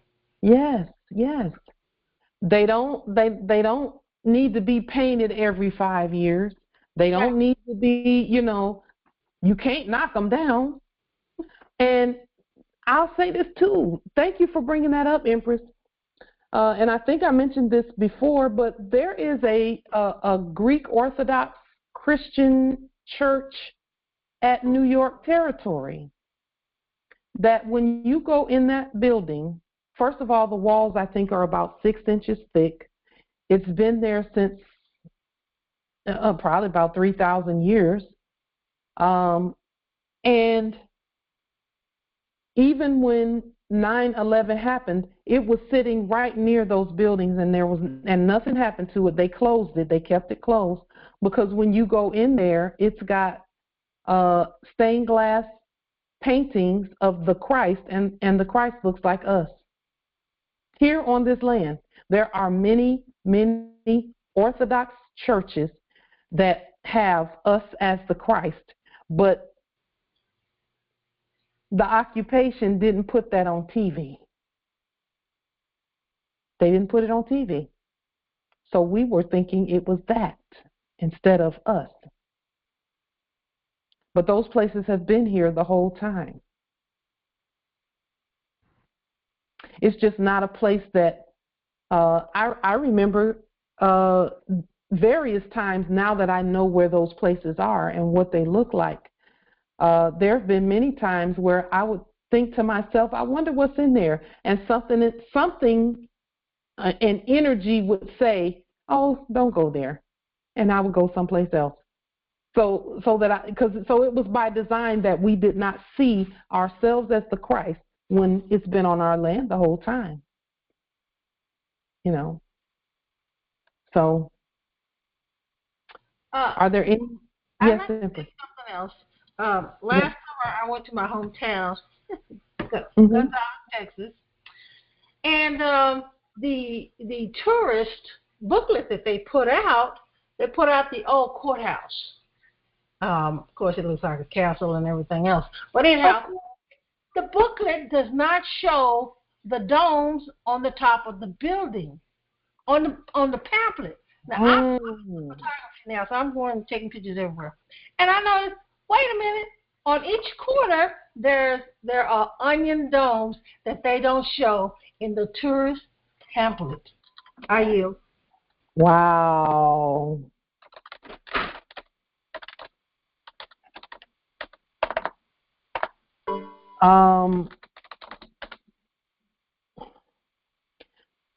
This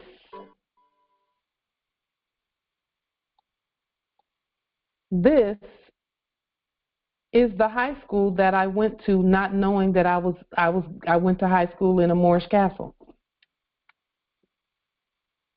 They called it the castle. Wow. And it didn't even occur to me that is what that is what I was looking at, and that's where I went to school. Beautiful building.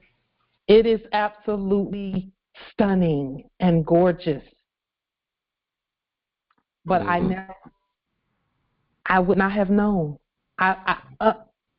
All these years. And I remember thinking, and this is colonialism 101. I remember thinking, this building looked like an old castle. Why don't they knock it down?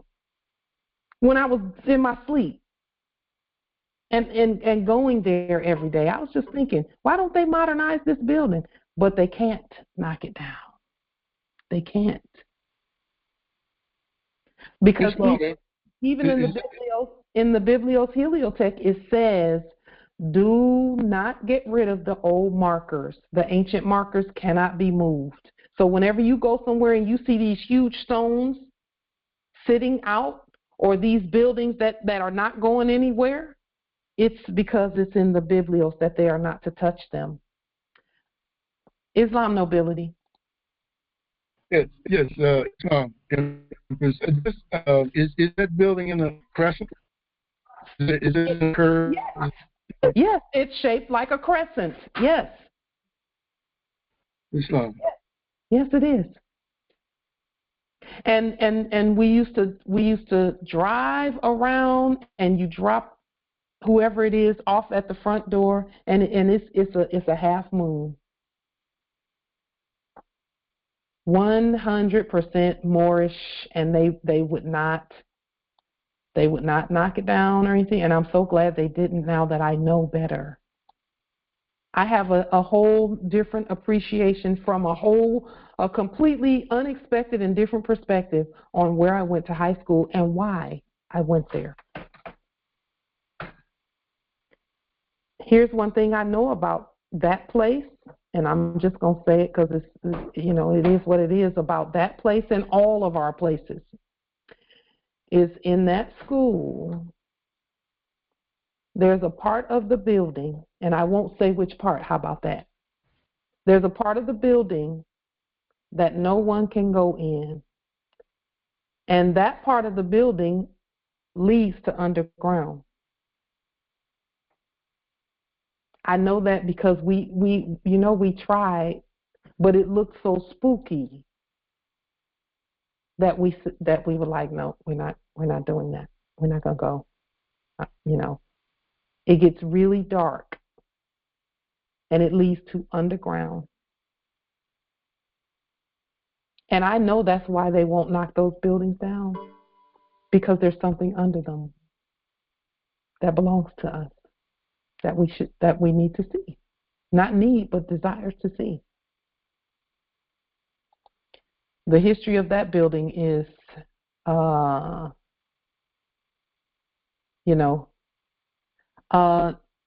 Beaumont High School in St. Louis.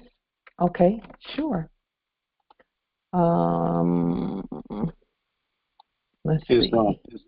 Islam nobility. Yeah, Beaumont High School is where I graduated from. Yeah, we still have gatherings, of course, like a lot of high schools, but there was always something special. So concrete, so secure. It looks just like Lanier. Yeah, that's the front end right there. Yeah, those kind of buildings will last forever. They're just so stable. And that's the park right across the street there. Very beautiful. Very beautiful. It's right there on Natural Bridge. But that they've transitioned it into a different kind of school. I think it's gone through 3 transitions since my time there. But that there is something about that kind of building, as it is with all those older high schools in St. Louis, similarly made. Sumner High School is another one. It's very similar. Yeah. Wow. And if you put a gold dome right up here at the top with a spire on top of it, or a white dome up top with a spire, That's ancient Morocco. Ancient Morocco. That's how you know that this is ancient Morocco. Islam nobility. That particular high school back in 1977 was when Muhammad Ali came. Mm-hmm. He came in 1977. We were 17 years old. And that place rocked. I mean, the inspiration that he gave was back then at Beaumont High School to this day. It has kept a lot of us afloat, if you would, as the Moors on the land. Islam. Islam. Wow. So we've been looking. There's a little bit of Islam, Justice Counsel. Yeah, it's interesting that we're on the buildings over here in the UK. There's quite a few buildings, and me and a little more have been recognizing them through the arches. Yes. And we know that there's so much of our stuff over here that's not been touched, and it's the same as you said. Why don't they renovate these buildings? But now we know that they cannot knock them down or really do anything to them. And as you pointed out, the tunnel under that building, that was most probably the same overhead, because this talks about tunnels leading from here to across the water and so on and so on all over the place. Yes. So this how our ancestors used to travel, underground. Yes. Yes.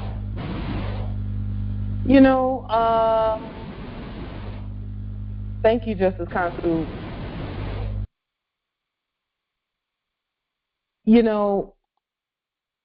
Our ancestors, yes, they did fly planes and ships, and they flew. But underneath is a travel system that can get us from here to UK or China or anywhere else in just a very short time. Couple of hours, maybe an hour and a half, 2 hours, something like that. Underneath. I do believe and know, I know in my spirit that there was a dome on top of these buildings at one time. And so, here's what we do know. These buildings that we're looking at, these buildings were here before 1900. We know that. They were here before 1900. They were refurbished, and whenever they say they built something, that just means they went and fixed it up, but it was still already there. Just like the Capitol buildings, quote unquote, and all of that. Islam. And also all the world's air generated electricity. Yes. All of them. Yes. We didn't pay electricity. The spires that came out of the top of the dome was the catalyst for the electricity. They were conduits. And they lit up the entire World's Fair. I remember my great uncle used to tell us, he passed away at 105. And he used to tell us about the World's Fair. Me and Earl, and we were young people. And he used to tell us about the World's Fair. He said, that's our stuff. We were young. Our stuff. That's our stuff. It is. Yes, it is. And guess what? It's still our stuff. Yes. Yeah, Islam. The Beaumont High School was built in 1926, and it had a capacity of about 3,500 students. 1936, you said? 26? 1926. Okay. When they say built, all they mean is it was refurbished. Now, think about this too. When we were in school and they were showing us stuff from, 1918, 1926, 1936, they showed us people with horse and buggy. People riding horses. And think about the story of Paul Revere and all of that. What year was the Paul Revere story that we were told? Let's look. I'm just going to look that up real quick.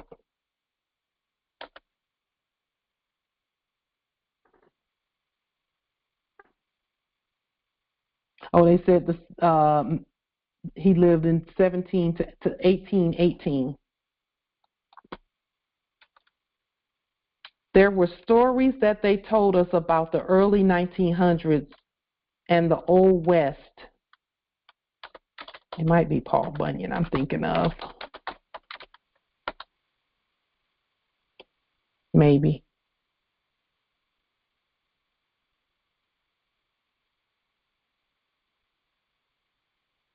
Okay, I don't see a year, but the stories that they told us in high school about the early 1900s and even the late 1800s. How how is it that you can go from horse and buggy in let's just say 1871 to this type of building? How do you do that? Go from horse and buggy to this? Well, what was interesting about that space is that it formerly was the place where the St. Louis Cardinals, from like 1893 to 1920, played their ball. So, of course, it was named after some kind of physician, William Beaumont, back in the day. So why the horse and buggy stories? Why tell us that? Yeah. When we know in other words, this building is much older than they say. Of course. That's pretty simple, Earl. Yeah. I was up in Pennsylvania, first time. I saw the oldest building I've ever seen. And so I looked for the erection date. They put a little plate on and said it was erected and said such and such a date. Mm-hmm. I was talking to an elderly lady. She says to me, no, that's not right. She said, this building is way older than what they're saying. Yeah. Because they rewrote everything. They note the date as the date they first laid eyes on it. That's why they do it that way. They say, oh, look, a building has been discovered. Really? Discovered, but it's standing there. So that means that it's not discovered. Someone knew about it already.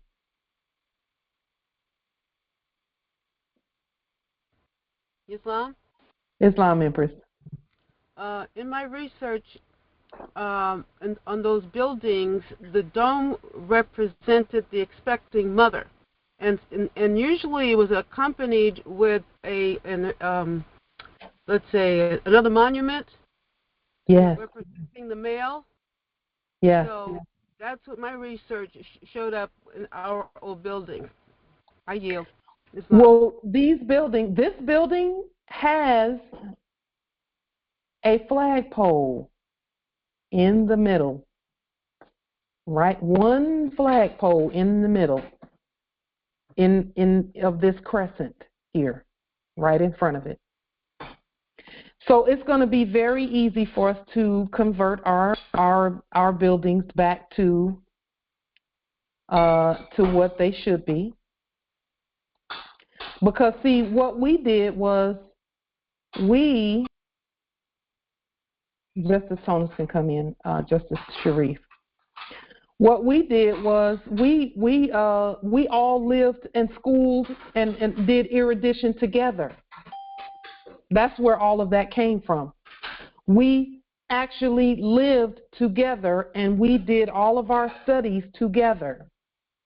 All of our heirs were eruditioned together. So when you go on to the campus of Yale University and Georgetown and University of Washington and all of these universities, those were the places where we lived and learned and did things together. Islam. Yeah. What's interesting about 1957, we all remember the Little Rock Nine, and of course their unusual experiences. Well, 3 of the members of the 9 actually transferred to Beaumont High School there in St. Louis to finish out their schoolwork. Mm-hmm. Kind of speaks to the intensity of what was going on there in Arkansas, Little Rock. Yeah, so let me say this about all of that stuff. And when I say that stuff, I mean the whole civil rights thing, where you know, schools were being bombed and things like that. Let me offer the flip side of that, because we've been told one side of that, and they made it seem like the quote unquote whites didn't want the quote unquote blacks to come to their schools. In reality, what was really going on is that the subjects were trying to tell the Moors, you're not black. You're actually the heirs. Oh my God, Pauline! How can you be so ashamed of your race? You are so ashamed of being black, Pauline.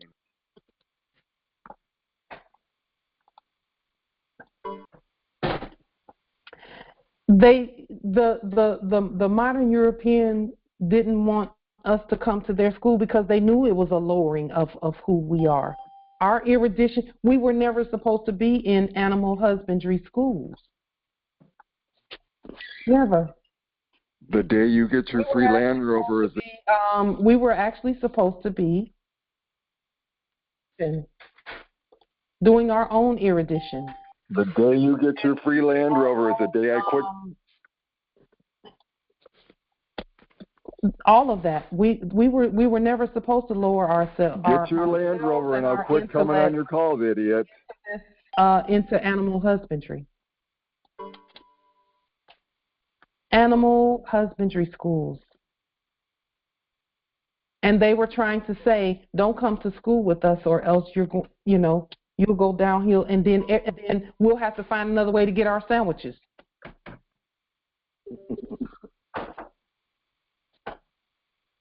It is what it is. Mm-hmm. That's right. So now that we're awake, some don't want to let go of the sandwich being gotten that way, when in reality that system's done. It's finished. And so we will. I want to show you this one letter, and then we'll end with this. I wasn't going to even bother with this letter.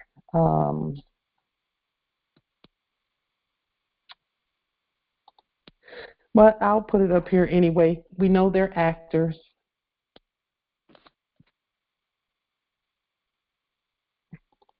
But we'll put the letter here. Jerome Bay has been stripped of his Moorish nationality by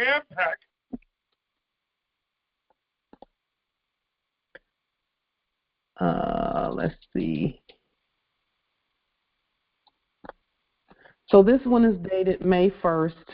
And again, this is just the subjects showing us how to write a letter, I guess, to one another on Treasury matters, because you can't have a treasury if you don't have any money. But okay, it's acting. This letter says I am writing to follow up on my previous letters regarding the debt limit and to provide additional information regarding the Treasury Department's ability to continue to finance the operations of the federal government, and federal government is in all lowercase letters. That's a hint. In my January, and that's a hint in our favor, because over the next few days and weeks we're going to continue to demonstrate the processes by which the things that we gain and that we use and utilize come to fruition. In my January 13th letter, I noted that it was unlikely that cash and extraordinary measures would be exhausted before early June.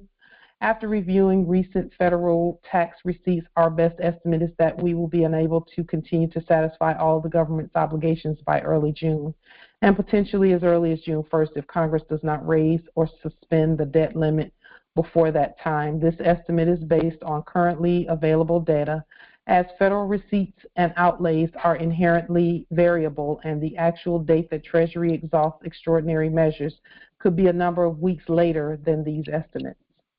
It is impossible to predict with certainty the exact date when Treasury will be unable to pay the government's bills, and I will continue to update Congress in the coming weeks as more information becomes available.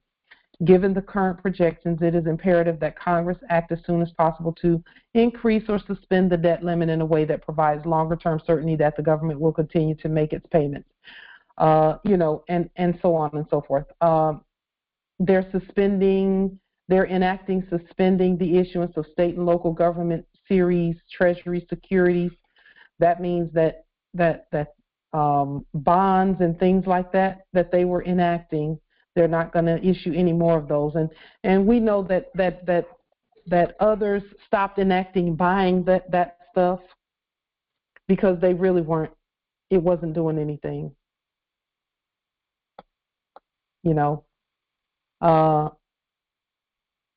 Yes, Justice Sharif, the civil rights, he put in the chat, could the civil rights movement be called the funny mirror era? Yes.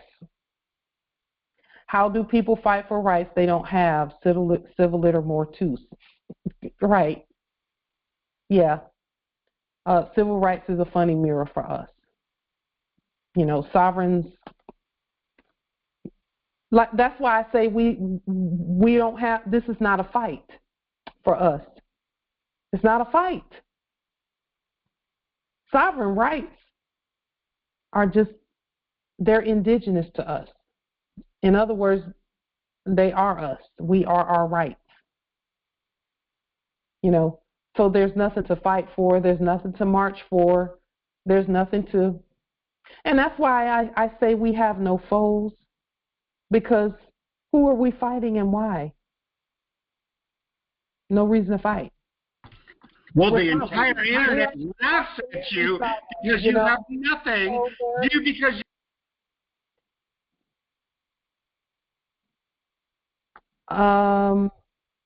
We speak peace to the chaos in the spirit there, in that thing moving around there. We speak peace. So,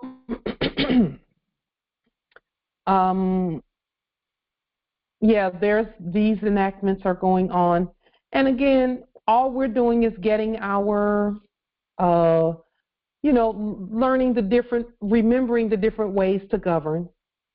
It says here, SLGS are special purpose Treasury securities issued to states and municipalities to help them comply with certain tax rules. Special purpose vehicle, remember that term, because that's a term that we stated that is what a corporation is when that corporation does all of the work, not the services, but the work as directed by the government. Treasuries count against the debt limit. Treasury will take this action to manage the risks associated with the debt limit, but it is not without cost, as it will deprive state and local governments of an important tool to manage their finances. We've learned from past debt limit impasses that waiting until the last minute to suspend or increase the debt limit can cause serious harm to business and consumer confidence, raise short-term borrowing costs for taxpayers, and negatively impact the credit rating of the United States. If Congress fails to increase the debt limit, it would cause severe hardship to American families, harm our global leadership position, and raise questions about our ability to defend our national. Now, this is them speaking. They're acting, talking about protecting the full faith and credit of the United States by acting as soon as possible. Identical letter sent to the Honorable Hakeem Jeffries, and I'll let that sit out there as well. So that is the conclusion of the enactments and the enacting that the performers were doing. We know that we literally placed a lien on the performers from ancient times, stating that the performers would perform until we remove the lien off of them and tell them to stop performing.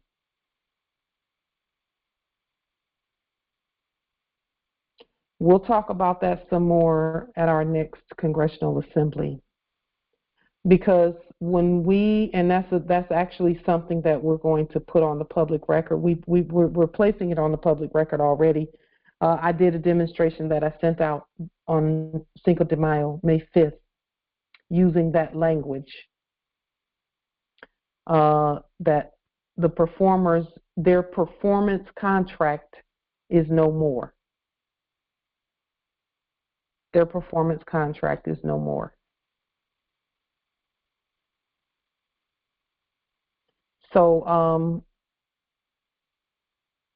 and that will stop a lot of that chaos, you know, that they're dealing with. We're at peace,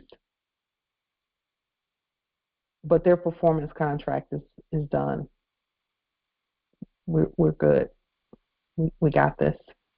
So, are there any other questions, comments, wisdom from this great Congress?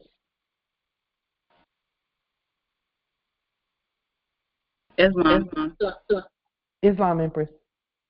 I just noticed that May 5th, 2023 is 55 Is what? You know, because it's May 5th. And then 2023 555, and that you placed, and so that's 55. That's the 5 pointed and then a circle. It is indeed. That's a good catch, Empress. That's a good catch.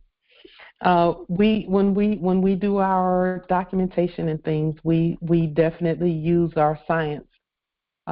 We even put this date. This is dated. It was approved by the United Nations Security Council, May 5th, 2023, at 5:55 post meridian. That's exactly what I was referring to. That part. Islam. So we use our science. Be under the video, or I'm sorry. What were you saying, Empress? Oh, I just asked, is this going to be under the video, this document here? Yes, it is. It is. Good. Yes, indeed. And I plan on reading it myself, as you know, that part. Yes, indeed. Thank you. So with that, on the Morning Sovereign Delarian and info would be appreciated. In the chat, just a moment. Justice Counsel, did you have something? Yeah, I was going to say the document, the nation, when you just put up the United Nations, I was just asking to have a scroll, because I was going to copy it over and retype it. Yes. Yes, also, indeed. Document last week, the levy document.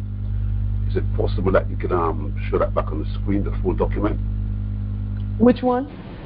The levy document you did last week, the seizure.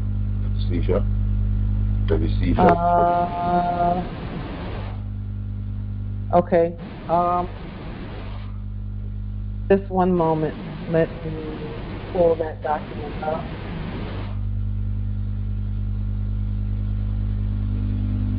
Yes, I can put that on this one.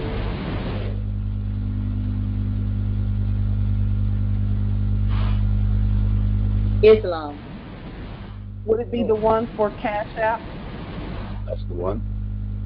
Okay.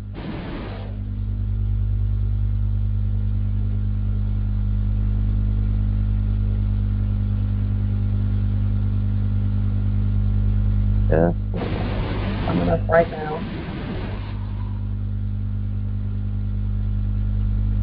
Okay, that's the one. I just would like you to just scroll the whole of that document, so I will do the work myself. Yes, indeed.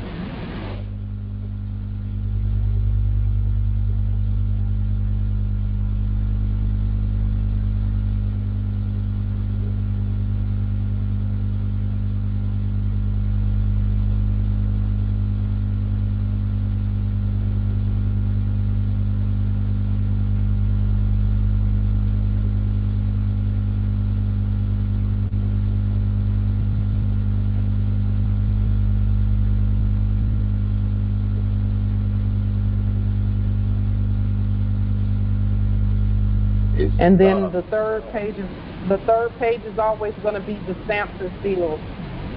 Yep. I've done most of it already, but I just couldn't get the bottom part of it, of the video last week. So, like from about, where is it, number 4. From number 4 downwards, I've got that to do. That I will do. Okay. Oh, okay. Number 4. Yeah. Okay.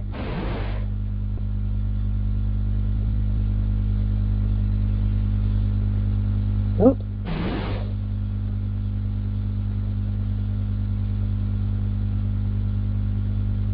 There it is. Much appreciated. Thank you, Aggie. Sure. Wow.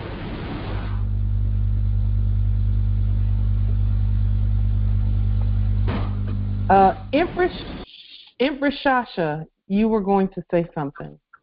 Oh, I was really going to share back to the high school buildings, the secondary school that I went to, and this is in London, but I'm certain that was a Moorish building. It has a dome and a spire, and it's just amazing looking back when you don't know and where you are. You're walking through your own self. And in that school, there were 3 Moors at the school out of 1,200 students, me being one of them, and a young lady whose parents were academics from Nigeria, and then one young lady who, her family, they were Hindustani. But it's just so, it's just really when your eyes are open. And when I was building my home in Jamaica, I wanted a dome on my water tank. And, that just sort of scared the builder crazy. His dome didn't really come out to a dome, but anyway. And then I wanted the man who had done my windows and doors at the bottom, I wanted arches upstairs. And it created such a consternation. It was as if, I look back now and I really think that they know and knew, and yet it's scared. And I didn't know, because I just wanted what I wanted. I didn't really have it wasn't that I wanted a Moorish building, all right, but I just wanted this round building with arches, and having no idea that I was really trying to recreate.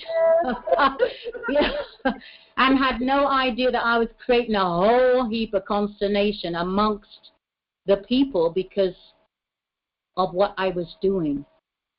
So it's just it's creating straight from your spirit. That was really it. And the first thing I did, as I've stated before, I built a building with mud. I built a round building with sticks and mud. I mean, I went ancient. Yes. So it's I call my gallery the Mud Palace Gallery, and I call my building the Other Palace. And so it's something else. It's something else. Yeah. Islam. I yield. Islam, Empress. Yes. Just to reach out to Empress Sasha, there is someone there because he attended at least he was a guest speaker at a Zoom meeting that we had maybe about a month and a half ago, and he does tanks, and because I'm in a group called that's called Restore Jamaica, and so he lives there, and he does tanks and homes, dome homes. That's his specialty. He's a foreign European, not true. No. One of we. He's a Moor? Well, not a Moor. Okay. Well, that appears, yeah, in flesh, yes. He lives abroad, and he is repatriated, and so he's there. Okay, interesting. I mean, I have a tank now. I mean, the building is here, but it would be interesting to get his information. Yeah, if you have it. You could reach out to me at call Adams727@gmail.com. You can repeat that for me, please. Repeat that for me, please. Yeah, call CALL Adams. ADAMS 727. 727. Paul Adams. 727. Yeah, 727@gmail.com. Okay, wonderful. I shall do that. And what is your appellation, please? I don't. Abina. Abina. Okay, wonderful. Wonderful. Thank you. I will. You're welcome. All right. Thank Indeed. you. Thank you, Empresses. Justice Leander Barber L. is asking about Morris Sovereign Dollarium. What can I tell you about it? What would you like to know?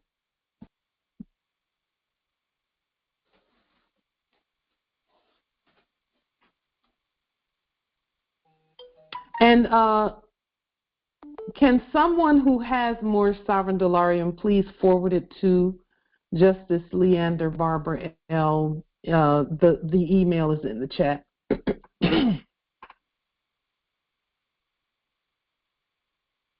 Is there someone who has Morris Sovereign Dollarium that can send it to them, or who would volunteer to send it to Noble Leander?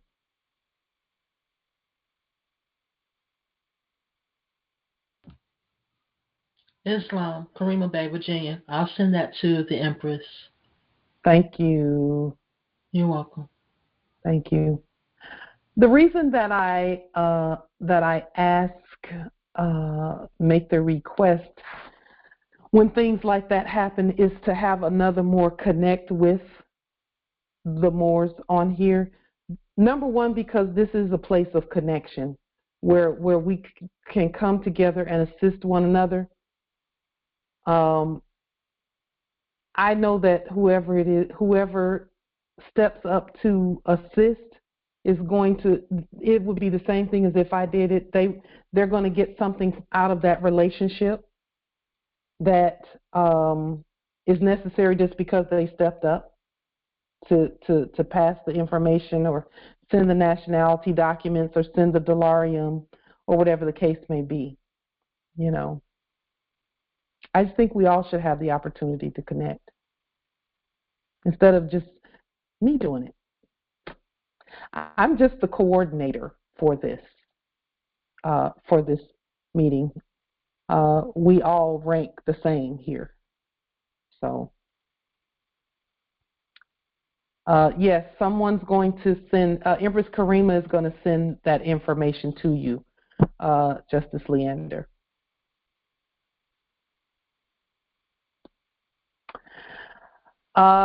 If there be nothing further, may your way be easy.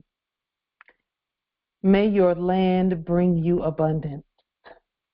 May you report every second of every minute of every hour of every day. May you, everything that you touch, may it turn to gold because it already is gold. May you know without a doubt that you're home on your own ancient land. May the words that come out of your mouth reflect that you know who you are and where you are, and that you're not lost. I used to hear people say that they found God. Well, God's not lost. God is here. We're all here. With that being stated, peace and grand rising to the sovereign, original, indigenous, natural, divine heirs. Islam. Peace and grand rising. Islam. Peace and grand rising. Islam and peace, more gratitude. Grand rising. Grand rising, Moors. Peace and grand rising, Moors. Grand rising. Peace and grand rising, Moors. Peace and love. I just love